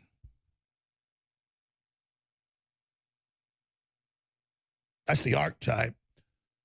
It's why for all the cheesiness of Star Wars, they went and did Joseph Campbell stuff and Carl Jung. The Emperor, to get his power, Darth Vader, any of it, has to lose arms, legs, be mutated, be ugly, like Hitler being nerve gas in World War I. To get the power, they have to give up their humanity. They have to become ugly. You can't have something beautiful and pure that does all this evil. You can get the power, but you're going to give up your real power to get it. The only question is how many of us were evil for a while before we pulled out and kept some of our humanity. We'll be right back. Stay with us. I agree with Nancy Pelosi when she says he wants to make America white again, and that's what this is about? I think a lot of President Trump's rhetoric is racist. And let's be very clear. When someone uses the phrase change migration, it is intentional in trying to demonize families, literally trying to demonize families and make it a racist slur. It is not right. Chain migration. I said to the president, do you realize how painful that term is to so many people? African Americans believe that they migrated to America in chains. And when you speak about chain migration, it hurts them personally. Why is it that the Democrats think Americans are dying to listen to them turn any term they can get their grubby little paws on into a weapon of racism? One would think that for every person duped into being angry about the term chain migration, there are 5 people furious that a white senator would even twist the words chain migration in order to foment racism and division. And my friend, who's a great comedy writer, Jim Downey, he's accused of being a right-wing writer, a comedy writer, if there is such a thing, sort of. And he says, no, I just think the way that the Democrats handle things is poor, where they try to pick out little pieces of a population that, well, we represent the Hispanics, we represent the LGBT or something. And they're not speaking to everyone at once, and it's almost demeaning to say, I'm choosing you because you're a splinter group or you're a certain minority group. There's almost a resentment that somehow you're separated again by a politician, you know, that you're my people, I'm in control of you, I represent you, instead of thinking that each citizen has a right to be respected as a citizen first, someone under the laws of the country. Chain migration simply means that legalized or green card carrying family members are able to sponsor immigrant family members, thus creating a chain that goes on forever. But the Democrats think otherwise. I have sinned against you, my Lord. Like a guilty TV evangelist that won't let up on pornography, the minds of the Democrats are brimming with racism as a means to play political football, inserting their virtue signaling madness into an immigration debate that requires compromise and sanity. I think chain migration is another word that's been weaponized by critics, mostly on the right of the debate, to sort of generate ill will toward immigrants, even those who are coming legally. You're saying when they get here, because these people are more vulnerable, if they come in on this program, they're then subject to exploitation more easily? No. What I'm saying is that... We're just not getting the nexus to terrorism. The nexus to terrorism is that if you have a visa program that is easily exploited by malafide actors, including terrorists, because... Did that. I don't know that he didn't come in on the visa lottery program. He came as an extended family-based immigrant. Right. But I'm saying with respect to the diversity visa program, which is also at play here, that program is, as the State Department IG found 15 years ago, and as the GAO confirmed in 2007, exploitable by terrorists or malafide actors because the criteria are so low and easily faked.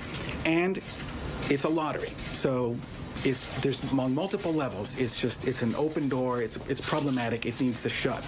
The White House website reports under our current immigration system, around 70% of legal immigrants admitted to the United States every year do so based on family ties rather than merit. A recent joint report from the Department of Justice and the Department of Homeland Security found that roughly 3 in 4 individuals convicted of international terrorism-related charges since September 11th, 2001 were foreign-born. As the report outlines, a number of these terrorists were able to enter the United States on the basis of family ties and extended family chain migration. This is why the average American cringes whenever the Democrats speak, touting their vague racist sentiments over our national security. Don't you think most Americans were a wee bit insulted after former President Obama chose a portrait artist that depicted black people beheading white people? Is that what the Democrats call unity? John Bound reporting for Infowars.com.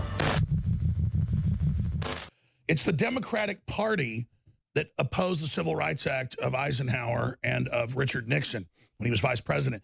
It's the Democratic Party that threatened my grandmother and called us N-word lovers in East Texas because they were for desegregation.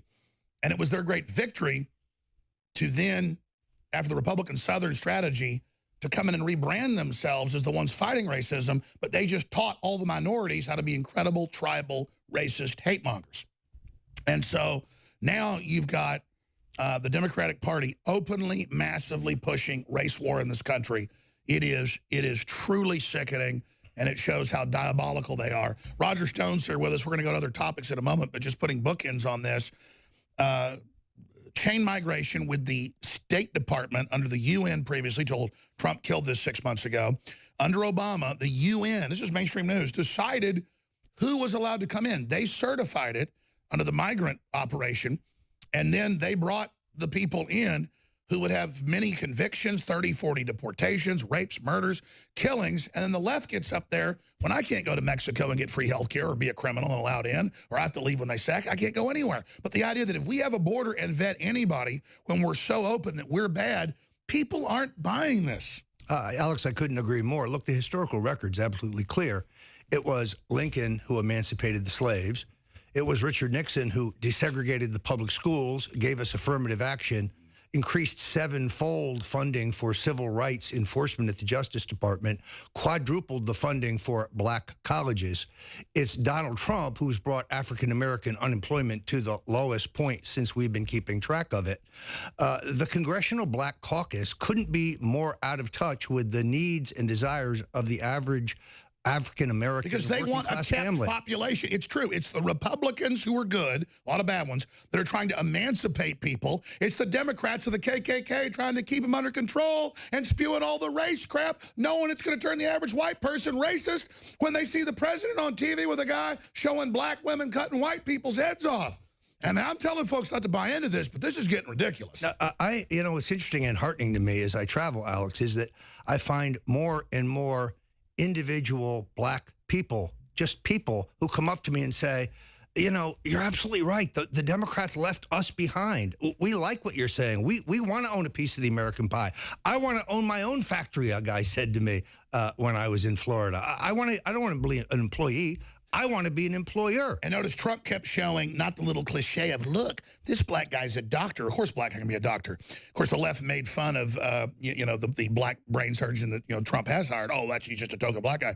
Trump showed all those black entrepreneurs from nowhere that have hundreds and hundreds of employees and are making all this money and helping America. He was lionizing the black entrepreneur. That's what they hate. No, the Democratic Party is the party of the poverty pimps. They seek to make people, make black people reliant on the welfare state, as opposed to proposing proposing policies that are pro-growth and pro-opportunity. Let me ask you this: what do you make of Bill Murray coming out and saying political correctness is evil? It's suppressing minorities. It's turning them into just an identity instead of a person.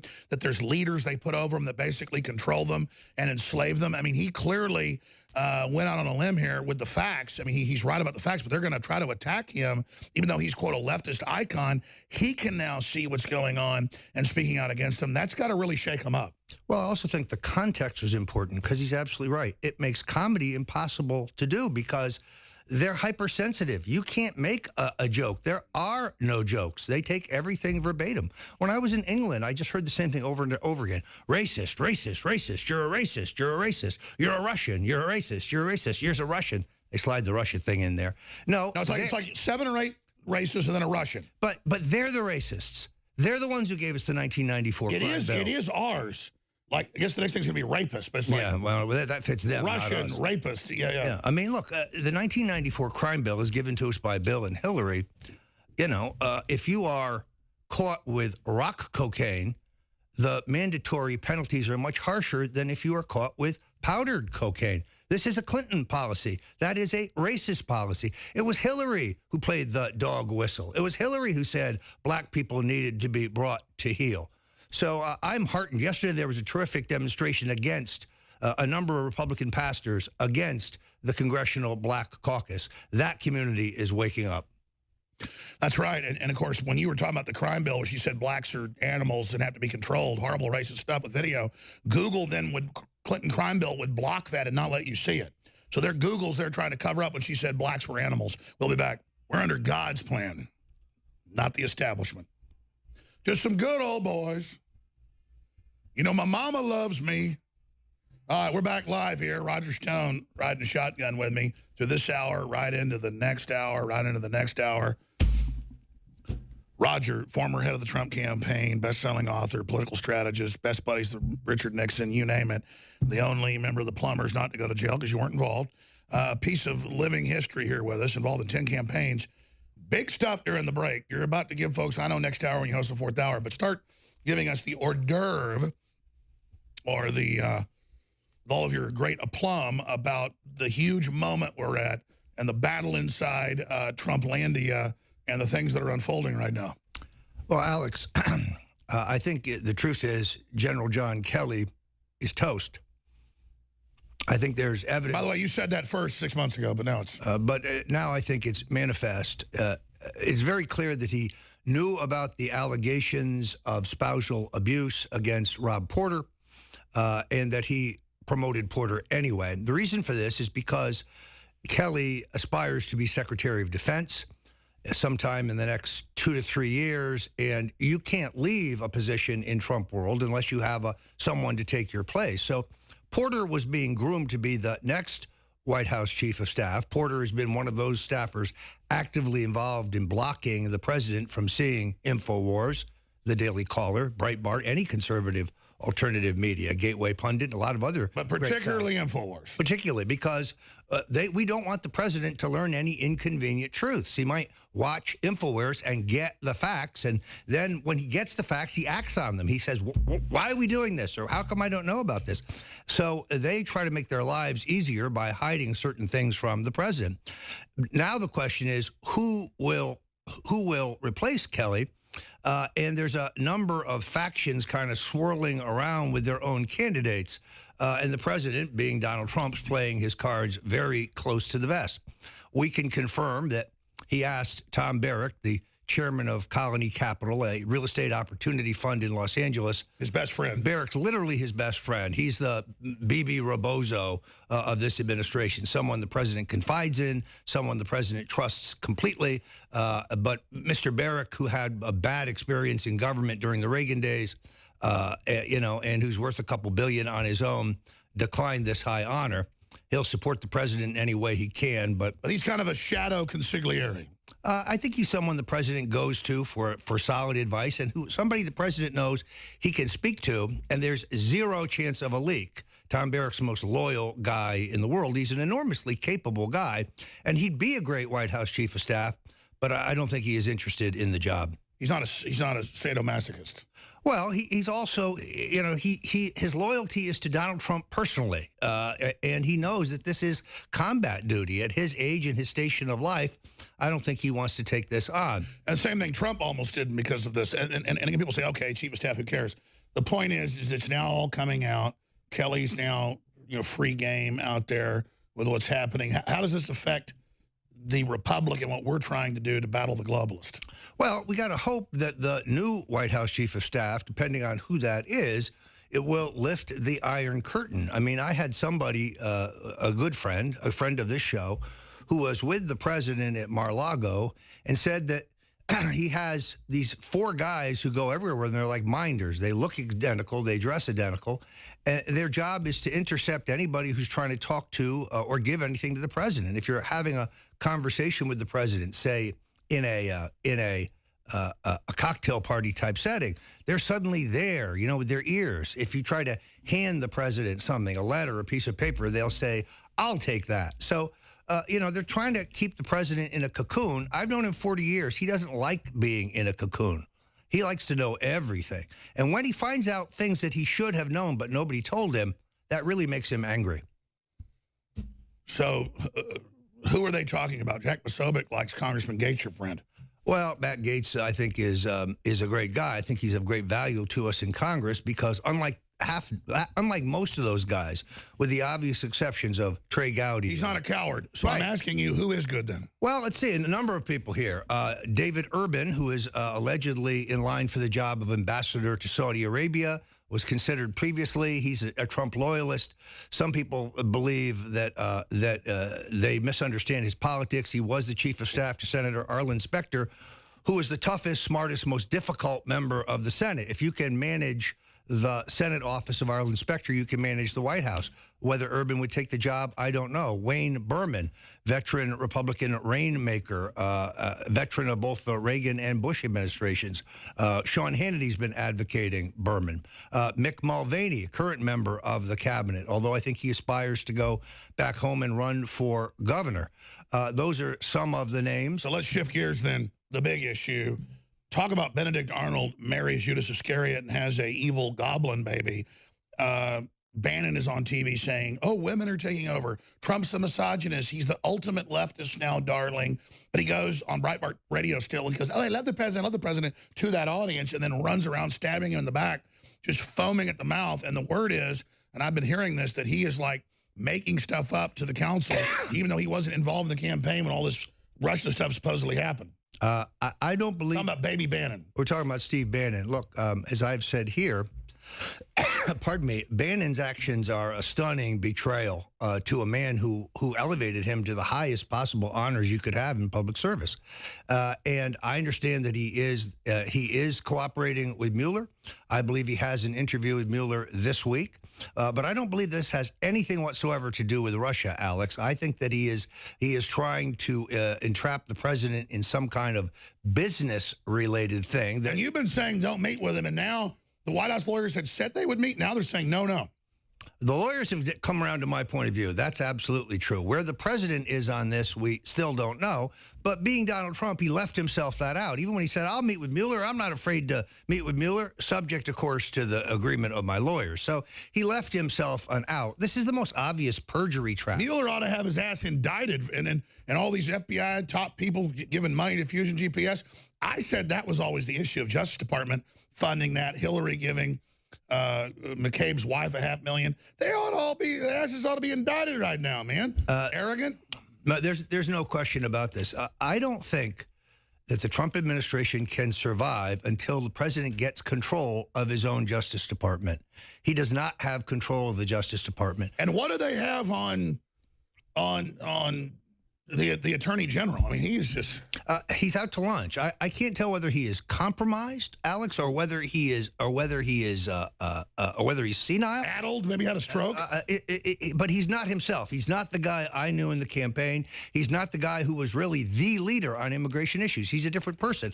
That means that Rod Rosenstein continues to be the de facto Attorney General, and that guy is a rat. He is a Quisling. He was one of the key captains running the whole fake Russiagate situation, who created the special turdlet known as Robert Globalist Buttboy. We'll be right back. All right, I was talking to Roger Stone, former head of the Trump campaign, Trump confidant, about what he thinks Trump's doing wrong. Because we can talk about what Trump's doing good all day. We know he's a good guy overall. The globalists are attacking him. They're out to get him. But Roger, we were talking during the break, and I was making the points that Rand Paul's right. We've got too much debt. But China's had 5 times the debt. When you actually look at their rigged economy, they're expanding. They're building real infrastructure. And we're in a debt war right now, and the whole world's just going into more debt. So now it's fiat. If we use debt building to actually rebuild infrastructure, we know that creates real jobs that are based on people. And America was built with bubbles. Let's not lie about that. And then I see Lloyd Blankfein of Goldman Sachs bragging earlier last year saying, oh, I was in China. Their infrastructure is much bigger, much better. You can forget it. And so I'm for infrastructure. So I understand Rand Paul's perspective. I understand the other perspective. But beyond being a pragmatist, I'm looking at the reality of how they're trying to maneuver the U.S. into being deindustrialized, being shut down. I see the exuberance. I see everything coming back with them trying to block it. So you could say Trump's right to go ahead and let there be a bubble for the people to build infrastructure and bring back optimism, especially all the other countries are going to keep inflating anyway, so it's not going to matter. The problem is, though, that then it's Goldman Sachs again who's trying to sabotage it. Well, they can't just stop the funding from happening. They'll make sure it goes to what they want and does nothing because they've got a big raging you-know-what for this country. They run the whole New World Order. They run the whole Hollywood globalist system. And the very same globalists funded the takedown of Russia before. This is the takedown of America so they can dictate the terms of surrender to the people of this globalist clique. So where do you stand in that whole navigation of that situation? Making the right decision to accelerate the economy like a shot to the heart of adrenaline. The defibrillator isn't working. The person's going to die. Hit him with adrenaline. Get it going. He hit us with a small shot. It got us going. We're getting better. They're trying to bring us back into a coma. He's back with the shot again. How do you describe that whole situation? Well, first of all, let's talk about what the president's done right. This tax cut, the biggest tax cut in American history, even though the House and Senate Republicans did load it up with some Christmas tree aspects for Wall Street, is still going to turbocharge the economy. It still has the potential, once it gets traction, to really, I think, put us in a great position for 2018 and beyond politically, plus get the economy really cooking. If they give the president his plan for inversion, that will only speed things up. I must tell you, though, Alex, I'm very disappointed in the infrastructure proposal that he unveiled yesterday. This was written by Goldman Sachs. What it does is it shifts responsibilities back to the states. It gives mandates to the states. It forces the states into public-private partnerships, but it doesn't give the states anything. It doesn't give them a line of credit. It doesn't give them any funding. It's an excuse for Goldman Sachs to sell more muni bonds is what it is. Now, this is the brainchild of Gary Cohn. Let me remind you who he is. So instead of nationalism, we'll talk about him, instead of nationalism, it's globalism in run around Trump right to the states. Exactly. And what they've done here, remember, Gary Cohn is the president's chief economic advisor. He's the guy who wanted the president to sign the Paris climate And he accords. openly badmouths the president when he thinks he's not watching. He also is the guy who wanted the carbon tax credits, tried to sell the president on that, rejected. Now Mr. Cohn would very much like to be the White House chief of staff. I believe he is the candidate of the president's son-in-law and daughter. And he's a liberal Democrat from Goldman Sachs. This would be a classic mistake. And I think rank-and-file Trump supporters would revolt. Expanding on that, Netanyahu obviously is a friend of America overall. People demonize him so much because they don't like him as a nationalist. They're trying to indict him for his wife having government chefs for dignitary meetings cook food at their house. I thought presidents, I mean, that's the dirt they've got. And so now the police want indictments. They want to take him out. It's in the Soros documents of WikiLeaks. They want to overthrow Israel and have the UN come in with the Vatican. I mean, all these Israel haters better get it through their head that that's just a bunch of PR hype. Israel's a bunch of different diverse groups of political views and religious views. And, you know, Saudi Arabia won't take one Palestinian or one Muslim from Syria or Libya. And so this, I mean, you can see they're trying to take down nationalists everywhere.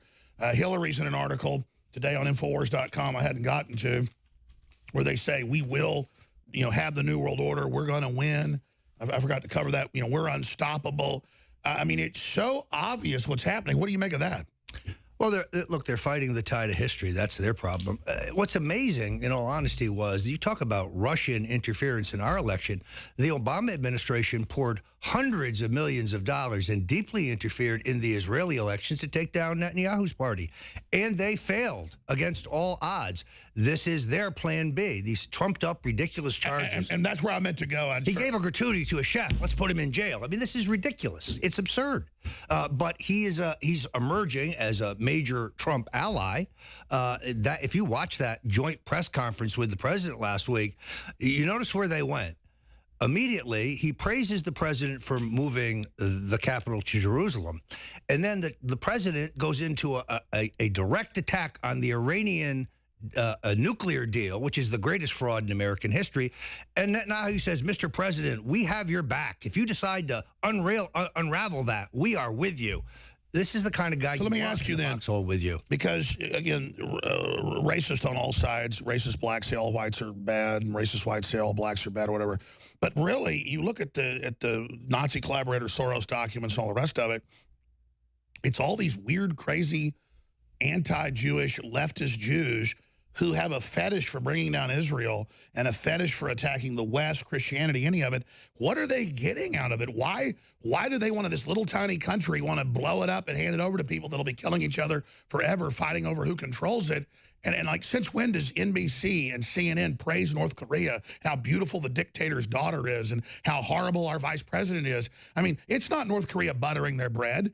Well, where is the hatred of America and the love of North Korea? Well, why just hate Israel for no reason? I mean, it just goes on and on and on and on. And it's like so crazy. But it's really, I hate to say it, it's all about Trump. And in other words, anything he is for, they're against. They weren't upset when Barack Obama was picked up on a hot mic saying to Vladimir Putin, wait till after the elections, I'll have much more flexibility in giving you whatever you want, essentially. Where were they then? Why weren't they going crazy then? Yesterday, you imagine if Trump said that? David Brock yesterday announces that he's filing a complaint with the FEC over allegations that the president had sex with a porn star and then paid her off.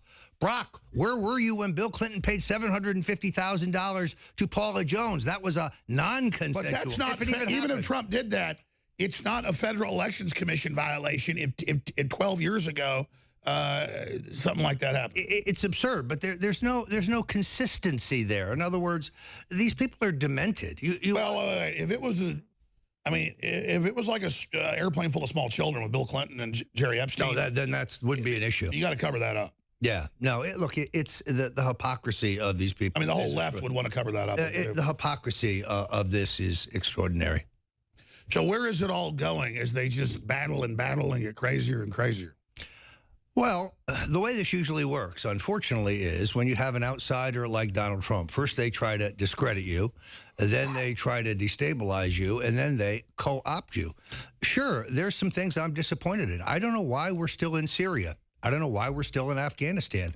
I think the generals are misleading the president on that. Yes, everything in Afghanistan will collapse when we withdraw. But that's true if we withdraw tomorrow. It's a collapsed, failed society of inbred. The facts are they're almost all inbred mental patient cavemen from planet Pop-Tart. Right, and it's all going to collapse into the toilet when we leave, no matter when that is. So we're just buying time with American dollars, which are borrowed, and American lives. Makes no sense to me. The president was elected as a non-interventionist. On the foreign policy front, he's got the North and the South. Well, the globalists just use it as a way to sap the U.S. We pull out, it'll make Pakistan and China go in there and get sapped even worse. It's a sabotage against our country that we're even in. Cesspool, crap hole, you-know-what hole, devil stand. We'll be right back. Stay with us. All right, Roger Stone is here. He's going to be hosting the 4th hour right into the War Room with Owen Schroyer. Doing some plugging. I said, hey, I got a plug coming in. He said, oh, I want to talk about brain force. I've tried a lot of nootropics, a lot of natural brain pills. I know you're into herbology and Chinese medicine, the rest of it. But we just set out looking at whatever the best sellers were already, fusing 2 or 3 of the top brands together, and then cutting the price massively. So you're getting, what, a $50, $60, $70 nootropic for like $30 right now, Brain Force Plus. Tell folks what you think about it. Here's the thing. I just did a tour of the United Kingdom where it was intense. I did 3 major speeches. I did Oxford, I did Durham, and I did Cambridge. And then I did media events in between, including an extraordinary beatdown of the BBC where they tried to trip me up and I destroyed them. It wouldn't have been possible without Brain Force. The thing I like about this, Alex, is it gives you a mental clarity and a mental lift, the ability to work another 6 hours. But then you're not so amped up that you can't sleep. It has no carryover effect. You're not jittery. You're not amped up. You can sleep that night. And then I pop one. As soon as I start to have mental fatigue and I'm like, oh, I'm done for the day. 2 of these and you're like back on the ramparts. And I was about to say, I was bragging that I hadn't had the flu in like 8 years. But this is the record since like 1999. Boom, got it 3 days ago. And I've still been at work, all the rest of it. But I said, man, I am dying because I had coffee this morning and a little bit of tea. Iced tea with lunch. We got Cabo Bob's today for the crew for Valentine's Day for everybody. And, great local joint of patriots. You're like, dude, your own product, Brain Force. Let's take one. So we're doing it right now, not as a staged event here. This is what we're really doing because I got a long way to go in a short time to get there and a lot of work behind the scenes. He's about to be hosting for hours and hours. And fever went away yesterday. I was up here with 101 fever, so on air. I had 103 the day before, but I still feel like I've been run over by a freight train today. But everybody else been getting this stuff's been sick for a week. Well, so I'm blessed. I had the flu, and it's my own fault because I should have gotten immune wall sooner than I did, and it hung on for a month. And then when I hit the immune wall, it's the olive leaf oil that's in there, which is really hard to find in a quality. I turned the corner. See, you know your stuff. That's why you ought to be like a head of our operations promotions because you really are. And I've seen your suitcases full of this stuff. Yep. And like you said, wow, your stuff really is top line. No, we go out and you're right. If I I'm so arrogant. I was saying this last week before I got sick. I'm like, oh, I've got the flu and everybody else has it. See, and I go, but I don't even take my own stuff because there's so much of it. I take the X2 always. And then I take some Brain Force when I need it. And I take Super Male here and there. And I've got all these, but there's so many great products. I'm like, I have been taking the allergy pollen block. It's really helped. But then I asked myself, wow, allergies today. Oh, where's my pollen block? It's like crazy. It really works, but we're not. You're like Trump. I'm like Trump. I don't even ever take aspirin. But this isn't, aspirin's from a plant too. This is from Mother Nature. We should be taking it more. Well, if you go back and you looked at our shows on Monday, I was losing my voice. I was raspy. I was tired. I hit the silver colloidal formula, and my voice bounced You called me and you said, Bullet is incredible. Yeah, it really, this stuff works. Couple chops, I do it. You know. Listen. It was, what was it, Sunday night? It was Sunday night. I did the show, went, dropped my children off. They're visiting their mother. And I'm driving home, and I was like, man, sometimes they punch me in the chest. That's where it starts, this flu. Yep. And then I went to bed and woke up with a fever, and I just went in and drank half a bottle. You're not supposed to do that. It is toxic. It's why it kills stuff, but it's approved, all that stuff. And I mean, but approved low dosages. I went boom, gargled that, and it was like immediately got a lot better. And I think that's why I wasn't so ill as most other people. Well, it's also, we've had members of the crew, you know, that have had flu in a decade. They've been sick for 2 weeks. Well, it's the synergy. In other words, if you do mineral fusion and you stack it with immune wall and the silver colloidal, it just torques up your own natural immunity like that. You feel like a new person. Well, silver's an antiviral. It's an antibacterial. Above 30 parts per million, they can get it a lot smaller. It is very toxic. 30 parts, it's seen as generally safe.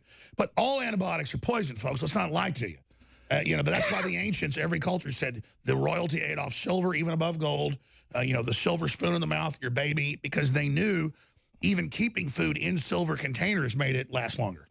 Yeah, it's a great product. And as you point out, when people, you can go to the drugstore, by the way, you can go to Walmart or CVS, and you'll find formulas that say they do the same thing as our stuff. And by the way, and they use fillers, they use substandard ingredients. Just like the Liberty Movement led this. I remember being on air 23 years ago and people calling me because I was like, I don't need vitamins, I don't need nothing. I'm working out every day. I'm in great shape. Yeah, I'm 23 years old. They're like, the colloidal silver, Alex, is incredible for topical or incredible for that. I'm like, yeah, whatever. And finally, I researched it. My dad's, you know, a doctor, a chemist, and world surgeon. He said, no, son, it's an ancient, you know, known antibiotic, you know, blah, blah, blah. It's real, but you can't be too small a particle. They say it's better. And so I started having it as sponsors. And then, like 10 years later, you start seeing it at CVS, Walgreens. Now you go in hospitals. They're not spraying iodine. They're spraying silver to kill germs because the iodine quit working. I'm not knocking iodine. I don't want to go on a whole rant, but absolutely. Infowars with our audience, the Liberty Movement first, we pioneered silver. And like you said, it's everywhere now. Yeah, it's interesting because the mainstream media makes fun of us for promoting a line of natural supplements. The point I don't think they get is we have no corporate sponsors. There's nobody saying, Alex, you can't say that. Alex, you can't cover that subject. It's too sensitive. So it gives us journalistic freedom, and it pays for the expansion. Folks, I have seen the new studio here in construction. It's state-of-the-art. It will just blow your mind. The satellite uplinks? Yeah, it's going to be unreal. But let's go further. Jeff Bezos, $112 billion, bought Whole Foods, bought everything. He's downgrading the quality. It's his own people admit it. And Jeff Bezos, I know supplements now. I mean, I've been into them for 10 years, longer, but I mean, really into it for like 7. I know the brands in there. I know the manufacturers where they've got $1 in the product and it's $40. Ours has got $15 a product. It's $35. I can show it. I'm going to start showing this with the blurred out contracts. We've even got people that have agreed to do it at the companies. And I'm going to show what we're doing at the same factories versus what they're doing. And then he's got his own Washington Post attacking me, saying I'm ripping people off, that supplements are a scam, when he's the biggest supplement seller in the world and has some great names. He has the very best in their third party. He's come out with all his own labeled stuff that's pure crap. So I'm coming after him. I mean, he is just a monster, man. He is a monster. He doesn't even want us to exist. He's such a greedy asshole. Excuse me. God, I hate him. Just get him off screen. I like the idea of taking some of the Whole Foods products and combining them with ours and just going head-to-head in terms of the quality. We know all the manufacturers. We know who's making it. We know who private labels. So there used to be hundreds of products, a lot of great companies. Now they're getting rid of all that, and it's all their private label. It doesn't even say Whole Foods. They're bringing in to displace everything. And I'm just saying, we know everything he's involved in is crap. Well, the other thing I think we do that the others do is you constantly are taking the best of the old and the new. In other words, you get some of the finest Chinese herbs that have been used for centuries and have a proven efficacy, and then you blend them with cutting-edge nutraceuticals that are modern, and you come up with formulas that are really outstanding. You really are smart. I'm not just saying that because I didn't know you were this big herbologist. That's exactly what I want. Whatever's documented, confirmed, high quality, with whatever the latest, hottest, proven stuff is, so everybody buys it and it works great. Yeah, I mean, I want something to really work good because you're going to want to buy it over and over again. Yeah, but Doesn't Bezos get that? Don't sell somebody a bottle of crap. Sell them something good and they'll buy it for life, but he thinks you're dumb. Well, go to the testimonials, folks. You can see on the site, not hundreds, thousands of people who say, I love Brain Force. Well, here's the special, since we did an infomercial, which I never do, which we should do because it funds the operation. Please support our local affiliates as well. Limited time sale of Cellforce Infowars Life. That is, they're going to be called DNA Force Plus, but it's called Cellforce right now, 53% off. Incredible deal about to end. Icarin is the liver and kidney cleanse with the milk thistle extract, 600. Silmarin, I mean, it's got all the stuff, N-acetylcysteine, organic almond fruit, it goes on and on. That's $19.95. Leading competitors are $40, and they've got $1 product in them. I mean, we're like, if something's $19.95, it's got like $10 a product. You know, if something's 60-something bucks, it's got $30 a product. And these companies cannot believe someone's putting this in the bottle. I don't do the 7 times markup, folks. I do 100% markup. I just cannot believe it. So, again, introducing the Infowars Life Daily Digestive with Carnivore and Flora Life Probiotic. That's 50% off. Infowarsstore.com. I know I'm ranting. Tell us what's coming up in the next hour you're going to be hosting, Roger Stone. Well, we're going to do a total breakdown. We're going to kind of give a scorecard in the race to become White House Chief of Staff, who's in, who's out, who's under consideration, who's taking themselves out of consideration. We're going to talk about Jeff Sessions, who's now attacking a Republican U.S. senator for supporting President Donald Trump's position on state legalized marijuana. We're going to bring you the very latest on Julian Assange. We're waiting with bated breath for a decision by a British court that could lift the outstanding warrant against him and clear the way to freedom. And we're going to talk about the latest on John Brennan. John Brennan's the former CIA director, and he, Alex, is the perp in the entire Russian collusion. He is the main conspirator. This is the evil brainchild of this Islamic convert, this traitor, who's now, by the way, a paid consultant to NBC. All right, I'm going to do 5 more minutes with you because I agree we have to cover Russia to decipher it and expose it. But aren't we in a trap letting them even change the subject? Haven't they won on Russiagate even though they've failed in a way I'll talk about?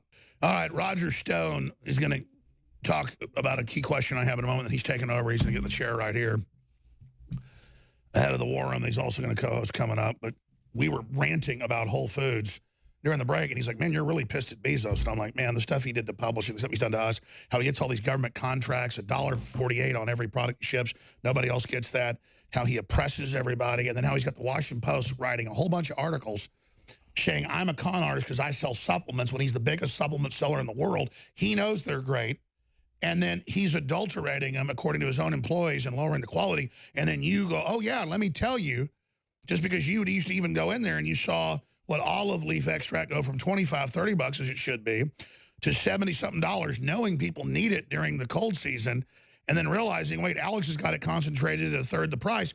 Again, that's what I mean. He gives you adulterated crap for way over the price, and then I guess we are dumb because the public wants to get effed. Well, I won't be like that, man, and I'm sick of Bezos. Sorry, go ahead. Yeah, so I was going to the airport on my way to Austin. I've still got this residual cough, which is the hangover from the flu. I beat the flu with Immune Wall and the silver bullet, but I knew I needed some olive leaf tincture. You know, it's an oil. But the Roman soldiers, it's their secret. $75? I'm not paying $75. I put it back and I headed for the airport. And again, you said, what did it used to be? Just a few years ago, it was $20, $30 there. Right. So, because I knew it's in Immune Wall, and I knew it's the proper dosage, so I figured I'd just wait till I got to Austin and get some, which I did. The guy's a ripoff artist. It's outrageous, and the quality is just not there. He's using filler. This stuff is. But let's be clear. He uses his computers to know when there's a run on something. That's what the employees said. We're always out relabeling prices. We don't know why. You don't know why? When he sees a run on something, he jacks up the price. When we see a run, we lower the price. So you get it and love us and keep ordering it. Plus, it's the right thing to do. You need stuff like this at a low price. So I'm ranting, but it's just I just don't get the Satanism. Well, it's also why in the AT&T Time Warner merger, I don't want them to spin off CNN because I don't want Bezos to buy it. I don't want Soros to buy it. I'd like to see them reform it from the inside. It's not making money. It's not getting ratings. This isn't ideologically driven. The new owners might want to make up profit on their cable news network. And he used to make money when Tucker Carlson and Pat Buchanan were on there, like when they used to be 80% globalist, 20%. Don't they get, you at least want to debate. They don't want to. Why do you think Tucker has people on he disagrees with? Well, and he destroys them. If you saw that footage of him with the surfer dude congressman from California, Eric Swalwell, he destroyed him. Well, when he accuses him of being a Soviet agent, and the Soviet Union doesn't even exist anymore? Yeah, he was sputtering. But it just reminds people, don't Swalwell that. It's covered with Schiff. You know, you may do one more segment, or how about when I come back, you just address it, because I understand the Russiagate thing's important because they made it the whole world. As you said almost 2 years ago when they started it, you said, it doesn't matter, it's not real. They're going to continue to hype it till it's the only issue out there. And it doesn't matter if it's disproven, because now they've sucked you in to their argument. And so I think about the amount of time we've spent on this instead of free market, taking care of our veterans, exposing radical Islam, exposing all the high-tech spying, exposing, you know, the fluoride in the water, all the things I didn't cover, because I defend. It's like if, you know, Congressman Schiff says that, you know, I'm hiding a zoo full of monkeys up my ass. I shouldn't have to. I'm sorry for that, but that's just what it feels like. That's what he feels like as a monkey, actually. You know, it's like, it's ridiculous. I used to tell you 2 years ago, stop getting mad. You know, it's bull, until they did it to me. And it's like, they know it's a lie, and they know they're the globalist traitors. So now I know why you're pissed. So when we come back, let's talk about that. Speaking of Carlson, I'm going to play this powerful clip where he said, how much would you have to be paid to watch CNN? So that's coming up. I'm going to get Roger Stone's take on that. And as they know, with this flu, when you get rid of it, it has this cough for 2 weeks. So that's what we're enjoying here. But he'll be moved over here soon with the cough button right here. We'll be right back. And thank you, Lord Bezos, for oxygen. Your eyes point different directions. We don't mean to be on a Whole Foods jag now that Bezos has taken over a year and a half ago, but you were talking about a liver cleanse, releasing the toxins, a real liver cleanse. You've done ours, what it does to you versus a fake liver cleanse. And then we'll get into the big Russia question I was going to get to. Go ahead. Yeah, no, when you do a real liver cleanse using milk thistle and other quality products, you're going to be angry. You're going to remember things you were mad about 5 years ago that you should have just unloaded. It's a temporary thing. It's like a cleansing. You got to review these things, and then it's done. Here's what I noticed. I bought a liver cleanse product from Whole Foods 6 months ago because I've been on the road. I was eating too much. I was drinking too much. And I didn't get angry at all. In fact, I didn't feel anything whatsoever, leading me to believe that most of what I was taking was just filler, was nonsense. You take our Icurin, I guess you call it, which I've now done once. We have Icurin. We also have the liquid. I mean, you will be an a-hole that afternoon, but by nighttime, you'll feel great. That's how you know it's working. And your urine will be dark brown because it's actually sucking stuff out. Yeah, no, look, it's a total cleansing. But even in Chinese medicine, the liver is the harborer of all negative emotions, and it just brings up to the surface psychologically as well as physically. Well, your brain's connected to your gut. They've now proven that that was actually scientifically based, because when those toxins get brought back out, not through your whole body, but being excreted through the kidneys and liver, a lot of it was held there, which is just helping flush it and get it out of the body. Your body, just like a bad smell brings back a memory, your brain goes, ooh, I remember when I had that, because it can tell the chemicals, you know, it'll subconsciously, way more than our conscious mind is. It remembers all those insults. It's like, yeah, I remember the day Roger drank that half bottle of vodka. Yep. With Alex on election night. And the champagne. Yeah. Hey, getting serious, I said I would play this clip, so let's go to it. This is Tucker Carlson, just one of his genius minute-and-a-half deals, where I knew this. I pointed this out, and I've talked about it, but I should make a bigger deal out of it. CNN pays hundreds of thousands of dollars, and for the TVs, hundreds of TVs per major airport, to, again, make you look like they're real news, and just like the sun comes out in the morning, it's a big CNN over your head, like the Truman Show. So let's play this clip as that house of cards continues its downward spiral. Well, if you've ever been to an American airport, you may have noticed something. Everyone's watching CNN. They don't have a choice. Well, that may have made sense 20 years ago when CNN had a centrist reputation, but these days the channel has strayed so far to the left and is constantly promoting wacky Russia-related conspiracy theories, along with strange spiritual advice from resident philosopher poet Chris Cuomo. You got to wonder what's going on. Airports feel like a lesser version of hell, with dirty seats, overpriced food, and propaganda posing as news on CNN. So why is this network, this channel, in every airport in America? We decided to find out And in a surprisingly large number of cases, the reason is that CNN is literally paying to have you watch them. CNN has a special package called CNN Airport. It combines news, sports, and travel. In at least 60 airports, CNN has signed agreements to show the channel. In Miami, for example, CNN Airport pays the airport authority a minimum of $150 grand a year. In Minneapolis, the airport authorities there told us, quote, CNN covers the costs related to the TVs and infrastructure and pays us for the opportunity to be in our facility, which raises the question, how much would you have to be paid to watch CNN? Roger, that's a great question. How much would you have to be paid to be on CNN? Well, it's interesting. When I was in Britain, The Guardian wrote that Stone has been banned on CNN. In fact, I was banned on both CNN and MSNBC, and I have appeared on both of them since the ban. So, quite obviously, when you make news, they are forced to cover you.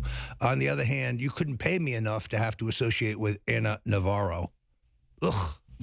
And it goes on and on, like we need them. It's the Streisand effect, the trying to suppress you, myself, and others. It only opened us up to even more intellectual audiences. Let me tell you, they try to ban you, the big thinkers. If they weren't already paying attention, they really start paying attention. Yeah, no, there's no question. If as soon as I was banned for life on Twitter, the number of people going to the Stone Cold Truth website, number of people reading my stuff on the Infowar site quadrupled almost overnight. They'll find you. It's the free market. They'll find you. If you're not at Twitter, they'll go find you someplace else. Which shows we gave them all the value, like Drudge has always said. So the problem is Google's argued, the Federal Elections Commission and others, they want Gab that's just libertarian. They're gay people, communists, conservatives, they're all on there. They want that banned from Google because it's competition. It's not about liberal or conservative. They're a bunch of jerks. Look, I have promised a lawsuit on this, and believe me, it's coming. I was conferring with our friend Milo recently. He's going to join me in this lawsuit. But we're not going to hit them where they expect us to come. We're not stupid. But this is coming, folks, and it's going to be bloody. Politically. Politically. All right, let's get to my big question. I'm going to punch out of here and let you take over. I know this, and you even said this and others said this. It doesn't matter if the Russiagate thing isn't true. Obviously, it's insane. I was saying, are you Martian agents? And, well, how do you prove a negative? Do you rape your wife? Well, she doesn't say I do. I mean, it's just made up crap. Like, do I have PCP in my pants pocket? Well, no, I don't. Well, how do you prove you don't? Show us. Well, no, I'm not going to get up and show you there's not PCP, or how do there's not kidnapped kids, in my office. The point is, if I'm flying around with Jerry Epstein and say I'm a pedophile and say I like kids, well, then you can accuse me of that because, I'm into it, but I'm not. The Russia thing, it's all been disproven. It goes on and on. They've been caught in all these crimes. The system's scared to go after them with all their Russian collusion, all their payoffs to, Orr, to his wife who got hired for the job, $2 million, on and on and on. So aren't we, by even responding and getting into the whole soap opera, still letting them control the narrative because we're in their narrative, in their world? I mean, if they came out and all said we're raping baby dragons, in their peak patooties, every night, do we go out and have whole shows when they accuse us of, well, we saw Stone in the woods with a pink dragon and we saw Alex with one on top of the house, and where's the proof? We're not having sex with pink dragons. So, or we're not robbing banks. There's well, Roger Stone keeps robbing banks. Well, there's no proof of robbing banks. There's not even banks being robbed, So the point is, it's like at a certain point we have to disengage and make it where we set the parameter of the globalists are corrupt, Hillary's a fraud, we're going to retake America, we're on the march, lock her up. We need to get back on the offensive with our own narratives that are reality-based. Alex, I think that is happening. What you're looking for is consistency among the voters, and there isn't any. So the Democrats and the liberals, first of all, they have no positive message whatsoever. They got nothing to sell. They're not for anything other than the status quo and the continued downward spiral of America. So their polls are showing that there's still a majority of Americans, despite all the evidence to the contrary, who believe that the Russians colluded to elect Donald Trump. However, the same polls, in the next poll, the same polls now show a majority of Americans believe that the Obama administration was illegally spying on Donald Trump. So we're winning this fight. They're happening at the same time, but we're winning this fight. So you have to do two things at once. You have to push back against their phony narrative, and you need to lay out the facts. But what we really need, more than anything else, is a Justice Department committed to the rule of law. We're exposing the bad guys. It's absolutely clear. Uranium One is the largest treasonous crime in American history. Mueller, Comey, McCabe, Rosenstein, these men should be in prison. Jeff Sessions, wherever you are, wake the F up. That's my next question. What are the big narratives? We should, like, rebuilding jobs, the family, not like, I know it's radical, but Valentine's Day is about men and women loving each other, and it's okay for men to be men. Ooh, I'm so radical. No, they're radical, telling us that we shouldn't even say that. They're the cult. Look, the good news is that people respond to actual results.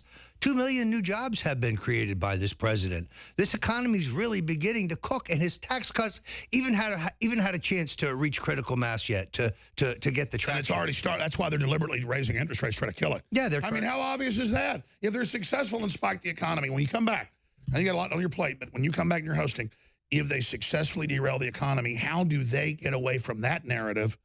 When we play all the clips of them trying to dynamite us going over the bridge, and they're like Wile E. Coyote, and they actually blow up the Roadrunner, what happens to Wile E. Coyote is like this blows up and a rock goes.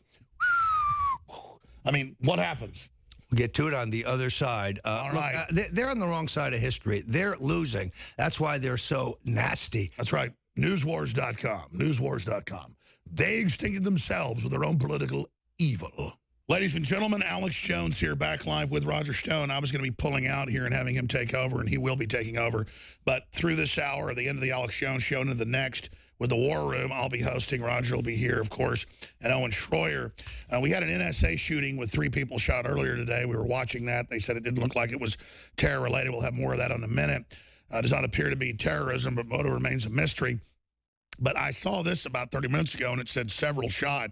And I hoped it was just drug-related or something. I hope nobody was hurt. But report of active shooter at Stoneman Douglas High in Parkland, Miami. Authorities are investigating an incident, and they're saying that says 20 to 50 people might be injured. U.S. Coast Guard and Palm Beach County are sending helicopters to help. A number of people could be seen loaded into ambulances on a stretcher. Let's roll a few minutes of Fox News coverage of this right now. 20 to 50 people injured.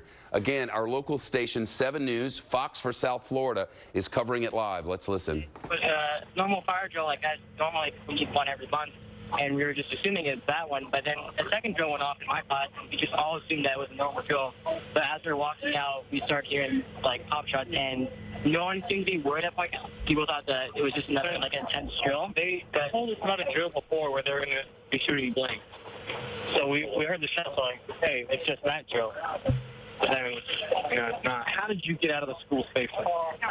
We took the back route across. They're saying 20 to 50 people may have been injured. I mean, these are victim disarmament zones. It's like the media advertises, this is where you go, where no one's armed to shoot you.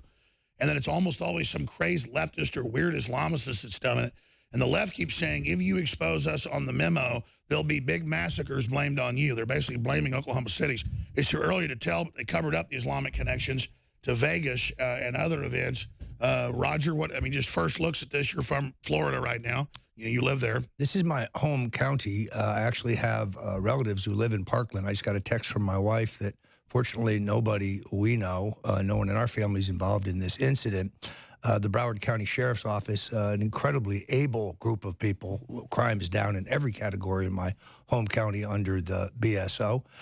They are on the scenes. We're waiting for more information, but this will be hyped tomorrow. Jake Tapper and Wolf Blitzer and Anna Navarro will be using this yet again as an excuse to take away our firearms. It's a shame that the left constantly seeks to benefit from tragedy. And if there is any Islamic connection, you can bet your bottom dollar that there'll be no coverage of it, just like San Bernardino. Fort Hood, they said for, 5 years it was not an Islamic attack. He pledged allegiance to al-Qaeda. He did it. He shot 14 people, killed 14 people, shot more than that. So Stoneman Douglas High School, right now we're watching all of this unfold. And they're saying it could still be an active shooter, but I don't think they know right now.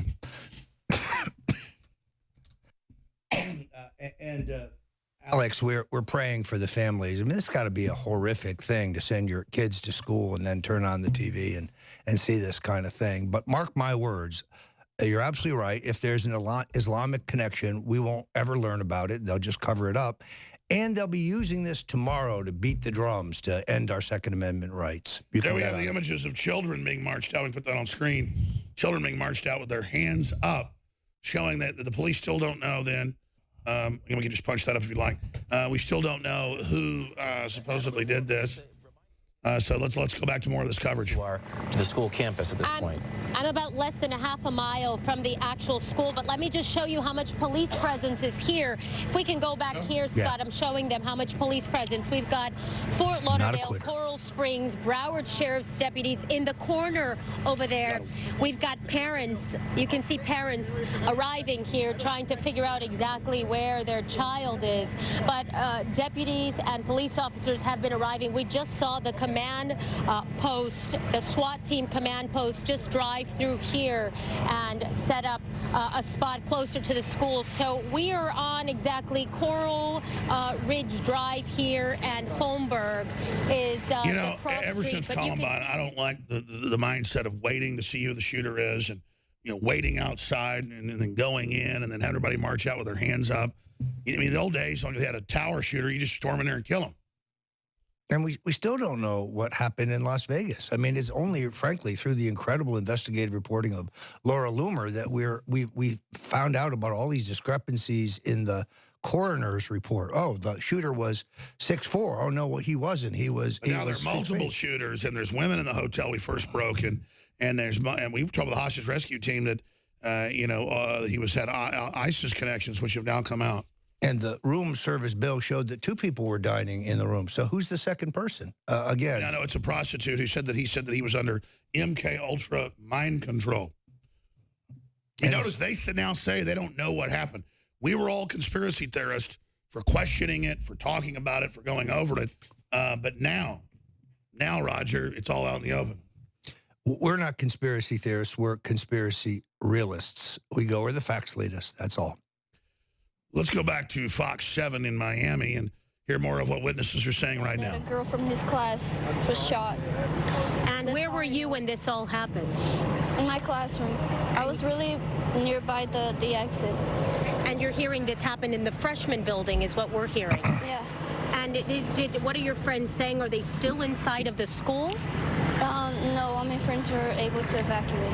Now, as a parent, this has got to be the most frightening it's thing. Very frightening. I was coming here to pick her up, and I still have my son that is on Westglade, Westglade Middle School. Is he still there? They're on lockdown. Yeah, I tried to call him, and then the teacher got the phone, and then he said that everything's okay, but they're still locked up for till they feel that it's safe to go out.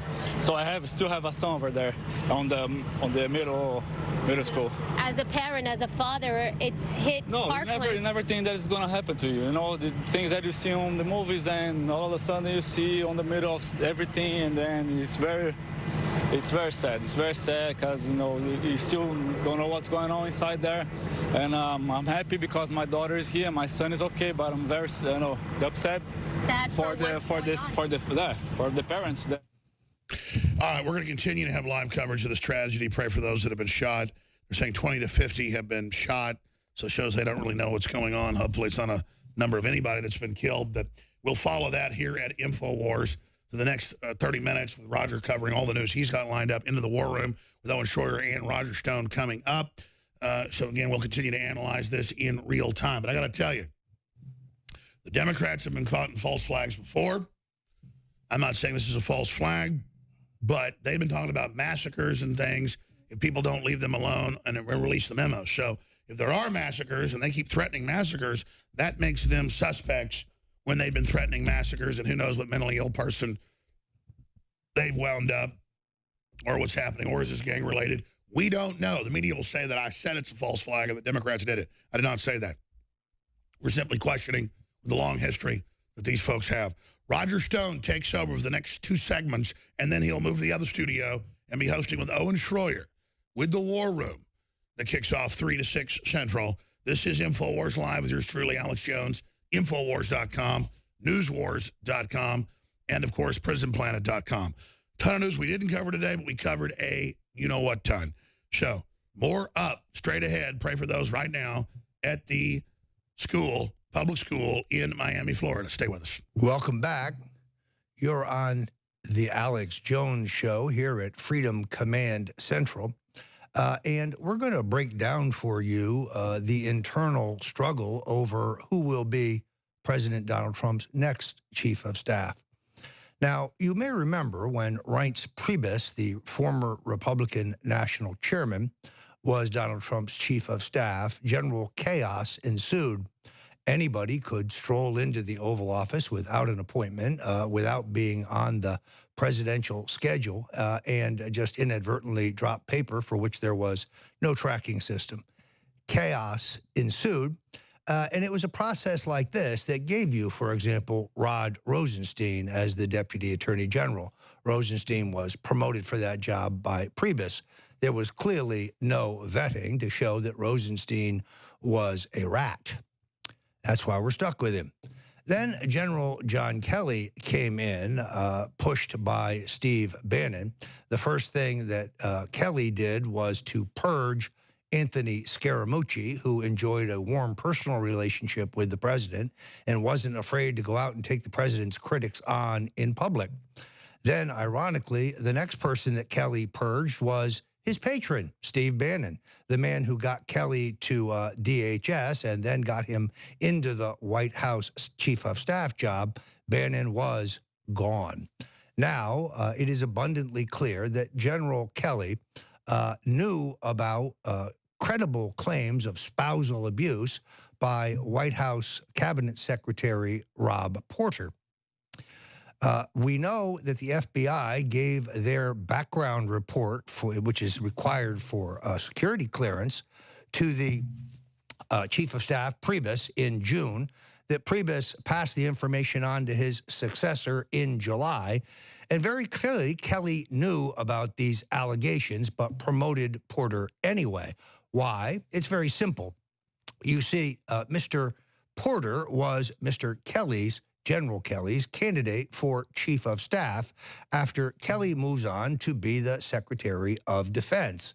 Yes, it is widely thought inside the Trump circle that General Pettis, currently the first military non-civilian Secretary of Defense in recent memory, will not fill out the entire term, and General Kelly aspires to that job.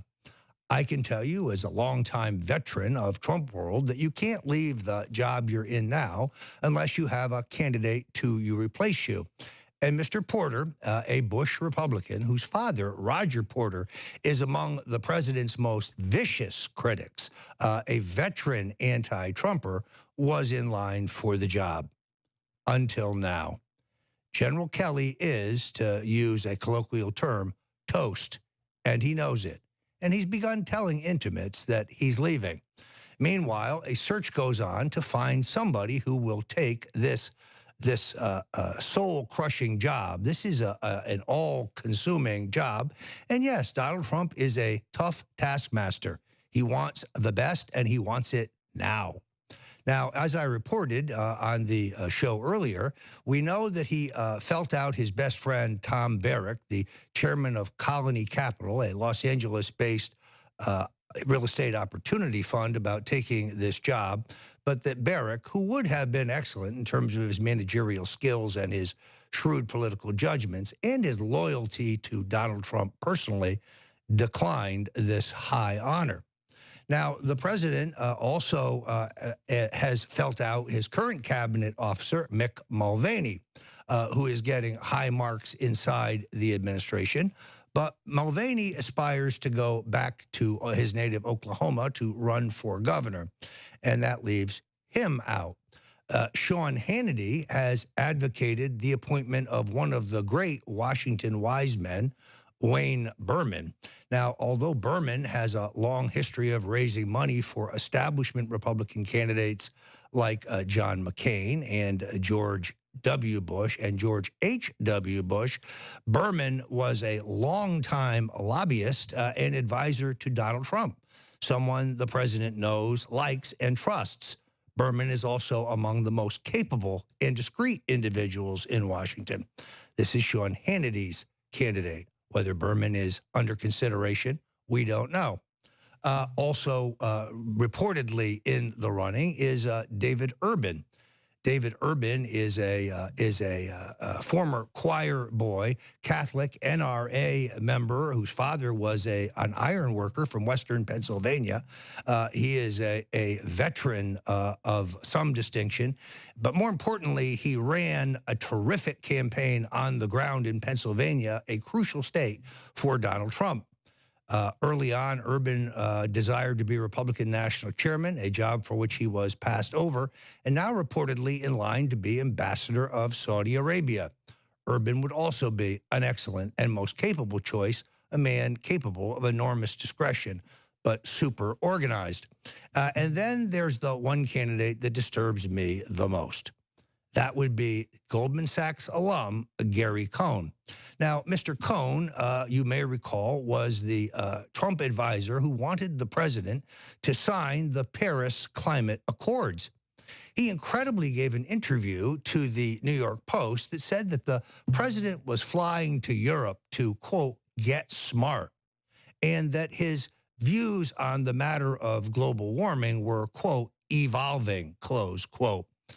At that time, Mr. Cohn aspired to be chairman of the Federal Reserve.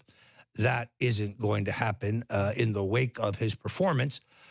He is a great advocate of carbon credits, carbon tax credits, another lousy liberal idea that would benefit Goldman Sachs, but not the American people. He was unable to sell the president on that either. You can clearly see his fingerprints over the president's new infrastructure plan. It was written for, by, and with Goldman Sachs. The good news is that it's not going to pass in its current form. The president's instincts are exactly right. We need to rebuild our roads, our bridges, our tunnels, our airports, our infrastructure. But we need better tools to do it. This plan, the Goldman Sachs plan, the Gary Cohn plan, is designed to allow Goldman Sachs to sell more municipal bonds and little else. So there you have it, an inside the Beltway breakdown on those who might be the president's next chief of staff.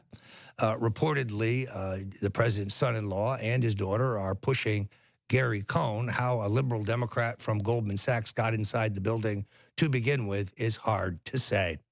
I want to remind you that everything we do here at Infowars is listener and viewer sponsored through the Infowars.com store. These are the very best all-natural products that you can get, and the prices today are slashed. My personal favorite, Brain Force Plus, without which my triumphant tour of the United Kingdom last week would not have been possible. A stunning 25% off, mental clarity, mental energy. When you get to that dip in the afternoon, you think you're done for the day and you just don't know how you're going to take care of the next task at hand. You pop 2 of these babies, and let me tell you, it gives you a subtle lift, but it's not like a hammer in the head. It's very subtle. And you're not amped up, you can sleep that night and go back to your normal sleep pattern. This is a great product, folks. There are literally thousands of satisfied testimonials. I can't say enough about it. And when you go to the Infowars store, you help pay for the extraordinary expansion we've got going on here at Infowars. I saw and toured the new state-of-the-art studio. This is going to rock. And when you combine it with these incredibly expensive but very effective satellites that Alex Jones is bringing online, well, we're expanding the truth. We're expanding the First Amendment. So, folks, it's a 360 win, as Alex Jones would say. Help yourself, help us. We are the tip of the spear, but we only win if you go to the store. Kick George Soros in the derriere now. Make America great by going to Infowars store and pick some of these terrific products. Many thanks. I'll be right back. Welcome back. I'm Roger Stone, and yes, you're on the Alex Jones Show. Well, it seems like Attorney General Jeff Sessions is attacking Republican Senator Cory Gardner of Colorado because Gardner is holding up the judicial appointments of the administration because he objects to the fact that Jeff Sessions seeks to crack down on state legalized marijuana in complete opposite of the president's stated position in the presidential campaign. Make no mistake about it, Donald Trump is not a fan of marijuana. On the other hand, he very clearly said, time and time again, that he realizes that millions of Americans are using it for medicinal purposes. He realizes that it is greatly superior to opioids, and he believes the people should decide, the states should decide. 29 states have legalized some form of legal marijuana. Only 9 states have legalized so-called recreational marijuana. Now, people say to me, well, Stone, what are you, some kind of pothead? Let me be pretty clear. My grandfather and my father both died of cancer. They both had to go through both radiation and chemotherapy. I saw them waste away to nothing. I saw the horrific pain they were trying to deal with, and I saw how the opioids that the doctors gave them, in the case of my grandfather, an early generation of it, robbed them of any quality of life in their twilight years. And then one of my cousins, who is active on Instagram, recommended to me, well, why don't you get your grandfather some marijuana, which I did. And I saw his appetite return. I saw him put on weight. And it seemed to me that he was able to manage his exit from this world, his departure from this mortal coil, with some dignity. That's why I think this is an important fight. I don't know what's wrong with Jeff Sessions, but the president said he's for medicinal marijuana. He told me this personally in a telephone call several months ago, and this policy is completely inconsistent with what the president says he's for. It will also politically be a disaster. In key swing states, many of them have legalized marijuana for medicinal purposes. I think many libertarian voters voted for Donald Trump because they were reassured by his position that he would protect the access of millions of Americans who have come to rely on cannabis for medicine. No, it's Jeff Sessions who's out of step. And a kudos for a great Senator, Cory Gardner, standing up for principle, standing up for President Donald Trump's position on cannabis. We also have exciting news because I have long thought that former CIA Director John Brennan is the chief strategist, the quarterback, the diabolical evil genius behind the entire phony Russian collusion narrative. I figured this out back during the campaign. It was October when I saw a New York Post story in which Brennan was predicting that the Russians would attempt to interfere with the election of Donald and help to assist in the election of Donald Trump. Mr. Brennan spoke a little too soon, and he exposed himself. Now, courageous House Intelligence Committee Chairman Devin Nunes is focused like a laser beam on the question of whether Mr. Brennan has lied under oath about his knowledge of the so-called dirty dossier. This is the dossier created first at the behest of a Republican hedge fund manager who was supporting Marco Rubio, but then this hot potato, this turd, got passed on to Hillary Clinton and the Democratic National Committee, and then ultimately was passed on to the FBI by none other than John McCain. By the way, Senator, did you know it was a fabrication when you passed it on? And it has been the centerpiece, as we know, the rationale that they used legally to get warrants on Donald Trump and his associates. Now, it seems odd that Adam Schiff, you know, Schiff for brains, and his sidekick, Eric Pretty Boy Swalwell, keep insisting that there was additional information that warranted these warrants and the surveillance of the Republican candidate for president. I'd like to see their memo. I'm anxious to see their counter memo.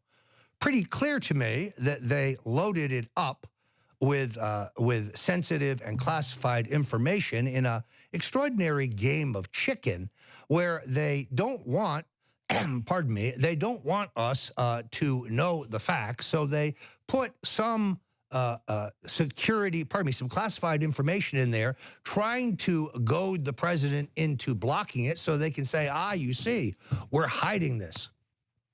Alex Jones, ladies and gentlemen. I apologize. I've just got to take a little run here, so I was getting my wallet keys. I forgot those. All right. Thank you, Alex Jones. Now, this is an extended game of chicken that's going on. I want them to release the Democrats' phony memo, because members of Congress that I know who have seen it tell me it is ridiculous, that it's tortured, and more important, it doesn't produce any additional information that proves Russian collusion. Incredibly, I watched Eric Swalwell day before yesterday with Tucker Carlson, and when Tucker kept saying, where's your evidence? You've had a year and a half of this and you've produced nothing. And Swalwell said, well, if they just let us question witnesses. I was in front of the committee for 4 hours straight. I answered every question they have. They have had unfettered access to any witness they want who's of any significance whatsoever. They're empty-handed, folks. They have nothing. And now the noose is tightening around John Brennan, the quarterback of this entire evil scheme. Side note, you may remember General James Clapper. He's another one of the ringleaders in this phony Russian collusion delusion. He's the guy who testified under oath in front of the Senate that, oh no, America doesn't have any metadata collection program. We're not collecting information on the American people. That is until Edward Snowden released materials that proved that Clapper was what I would call a stone-cold liar. So now you may ask, where is Clapper? Is he in federal prison? Is he in, where is he? Well, I'll tell you where he is. He's teaching ethics at Vermont College. Extraordinary. So in other words, when you point to a situation like this, when I was interviewed by the BBC, they asked me why I don't believe the intelligence community. When I cited this example, well, they edited that out of my BBC interview. How convenient. Once again, folks, if you like our expanded coverage here at Infowars, if you're liking the Real News with David Knight, if you love what Owen Schroyer and I are doing at the War Room, if you like the way Alex Jones gets right to the point and brings you the very best news that the mainstream media won't cover, remember that none of it is at all possible without your loyal support at the Infowars store. We don't have any corporate sponsors telling us what we can cover and what we can't. We don't have any conservative fat cats. There is no George Soros or Jeff Bezos standing in the wings supplementing the work that we do here. We can only count on you. And Alex Jones has really gone the extra mile to provide some of the greatest all-natural products on the market. They're greatly superior to what you can get at Whole Foods. I know, I've used both. And if you were watching the show earlier, you've heard my firsthand testimonial of my reliance on Brain Force Plus, on Immune Wall, on Silver Bullet. So do yourself a favor, help us expand the revolution. We are the tip of the spear. We will fight for you, but you need to have our back. And you can have our back by going to the Infowars store now. God bless you. God bless America. Let's make America great again. It's also what happens when you listen to the radio host, Alex Jones, who claims that 9/11 and the Oklahoma City bombings were inside jobs. I don't know what happens in somebody's mind or how dark their heart must be to say things like that. The Russians ran an extensive information war campaign against my campaign to influence voters in the election. And then they began to weaponize them. And they began to have some of their allies within the internet world, like Infowars, take out pieces and began to say the most outrageous, outlandish, absurd lies you can imagine. But Trump doesn't challenge these lies. He actually went on Jones's show and said, "Your reputation is amazing. I will not let you down." Waging war on corruption. It's Alex Jones coming to you live from the front lines of the Infowar.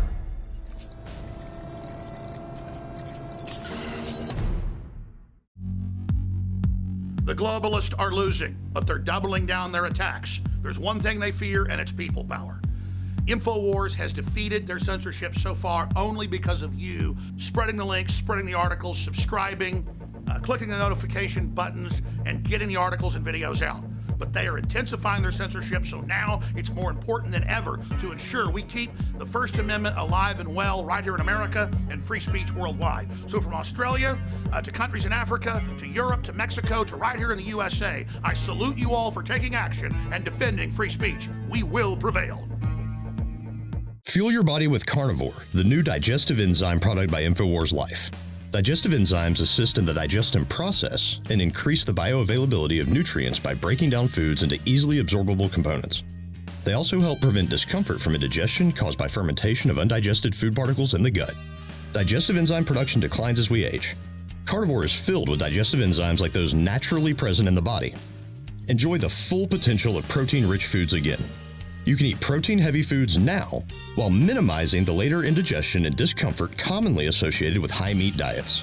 Just one pill with every high-protein meal helps increase the bioavailability and absorption of amino acids, the building blocks to your muscles.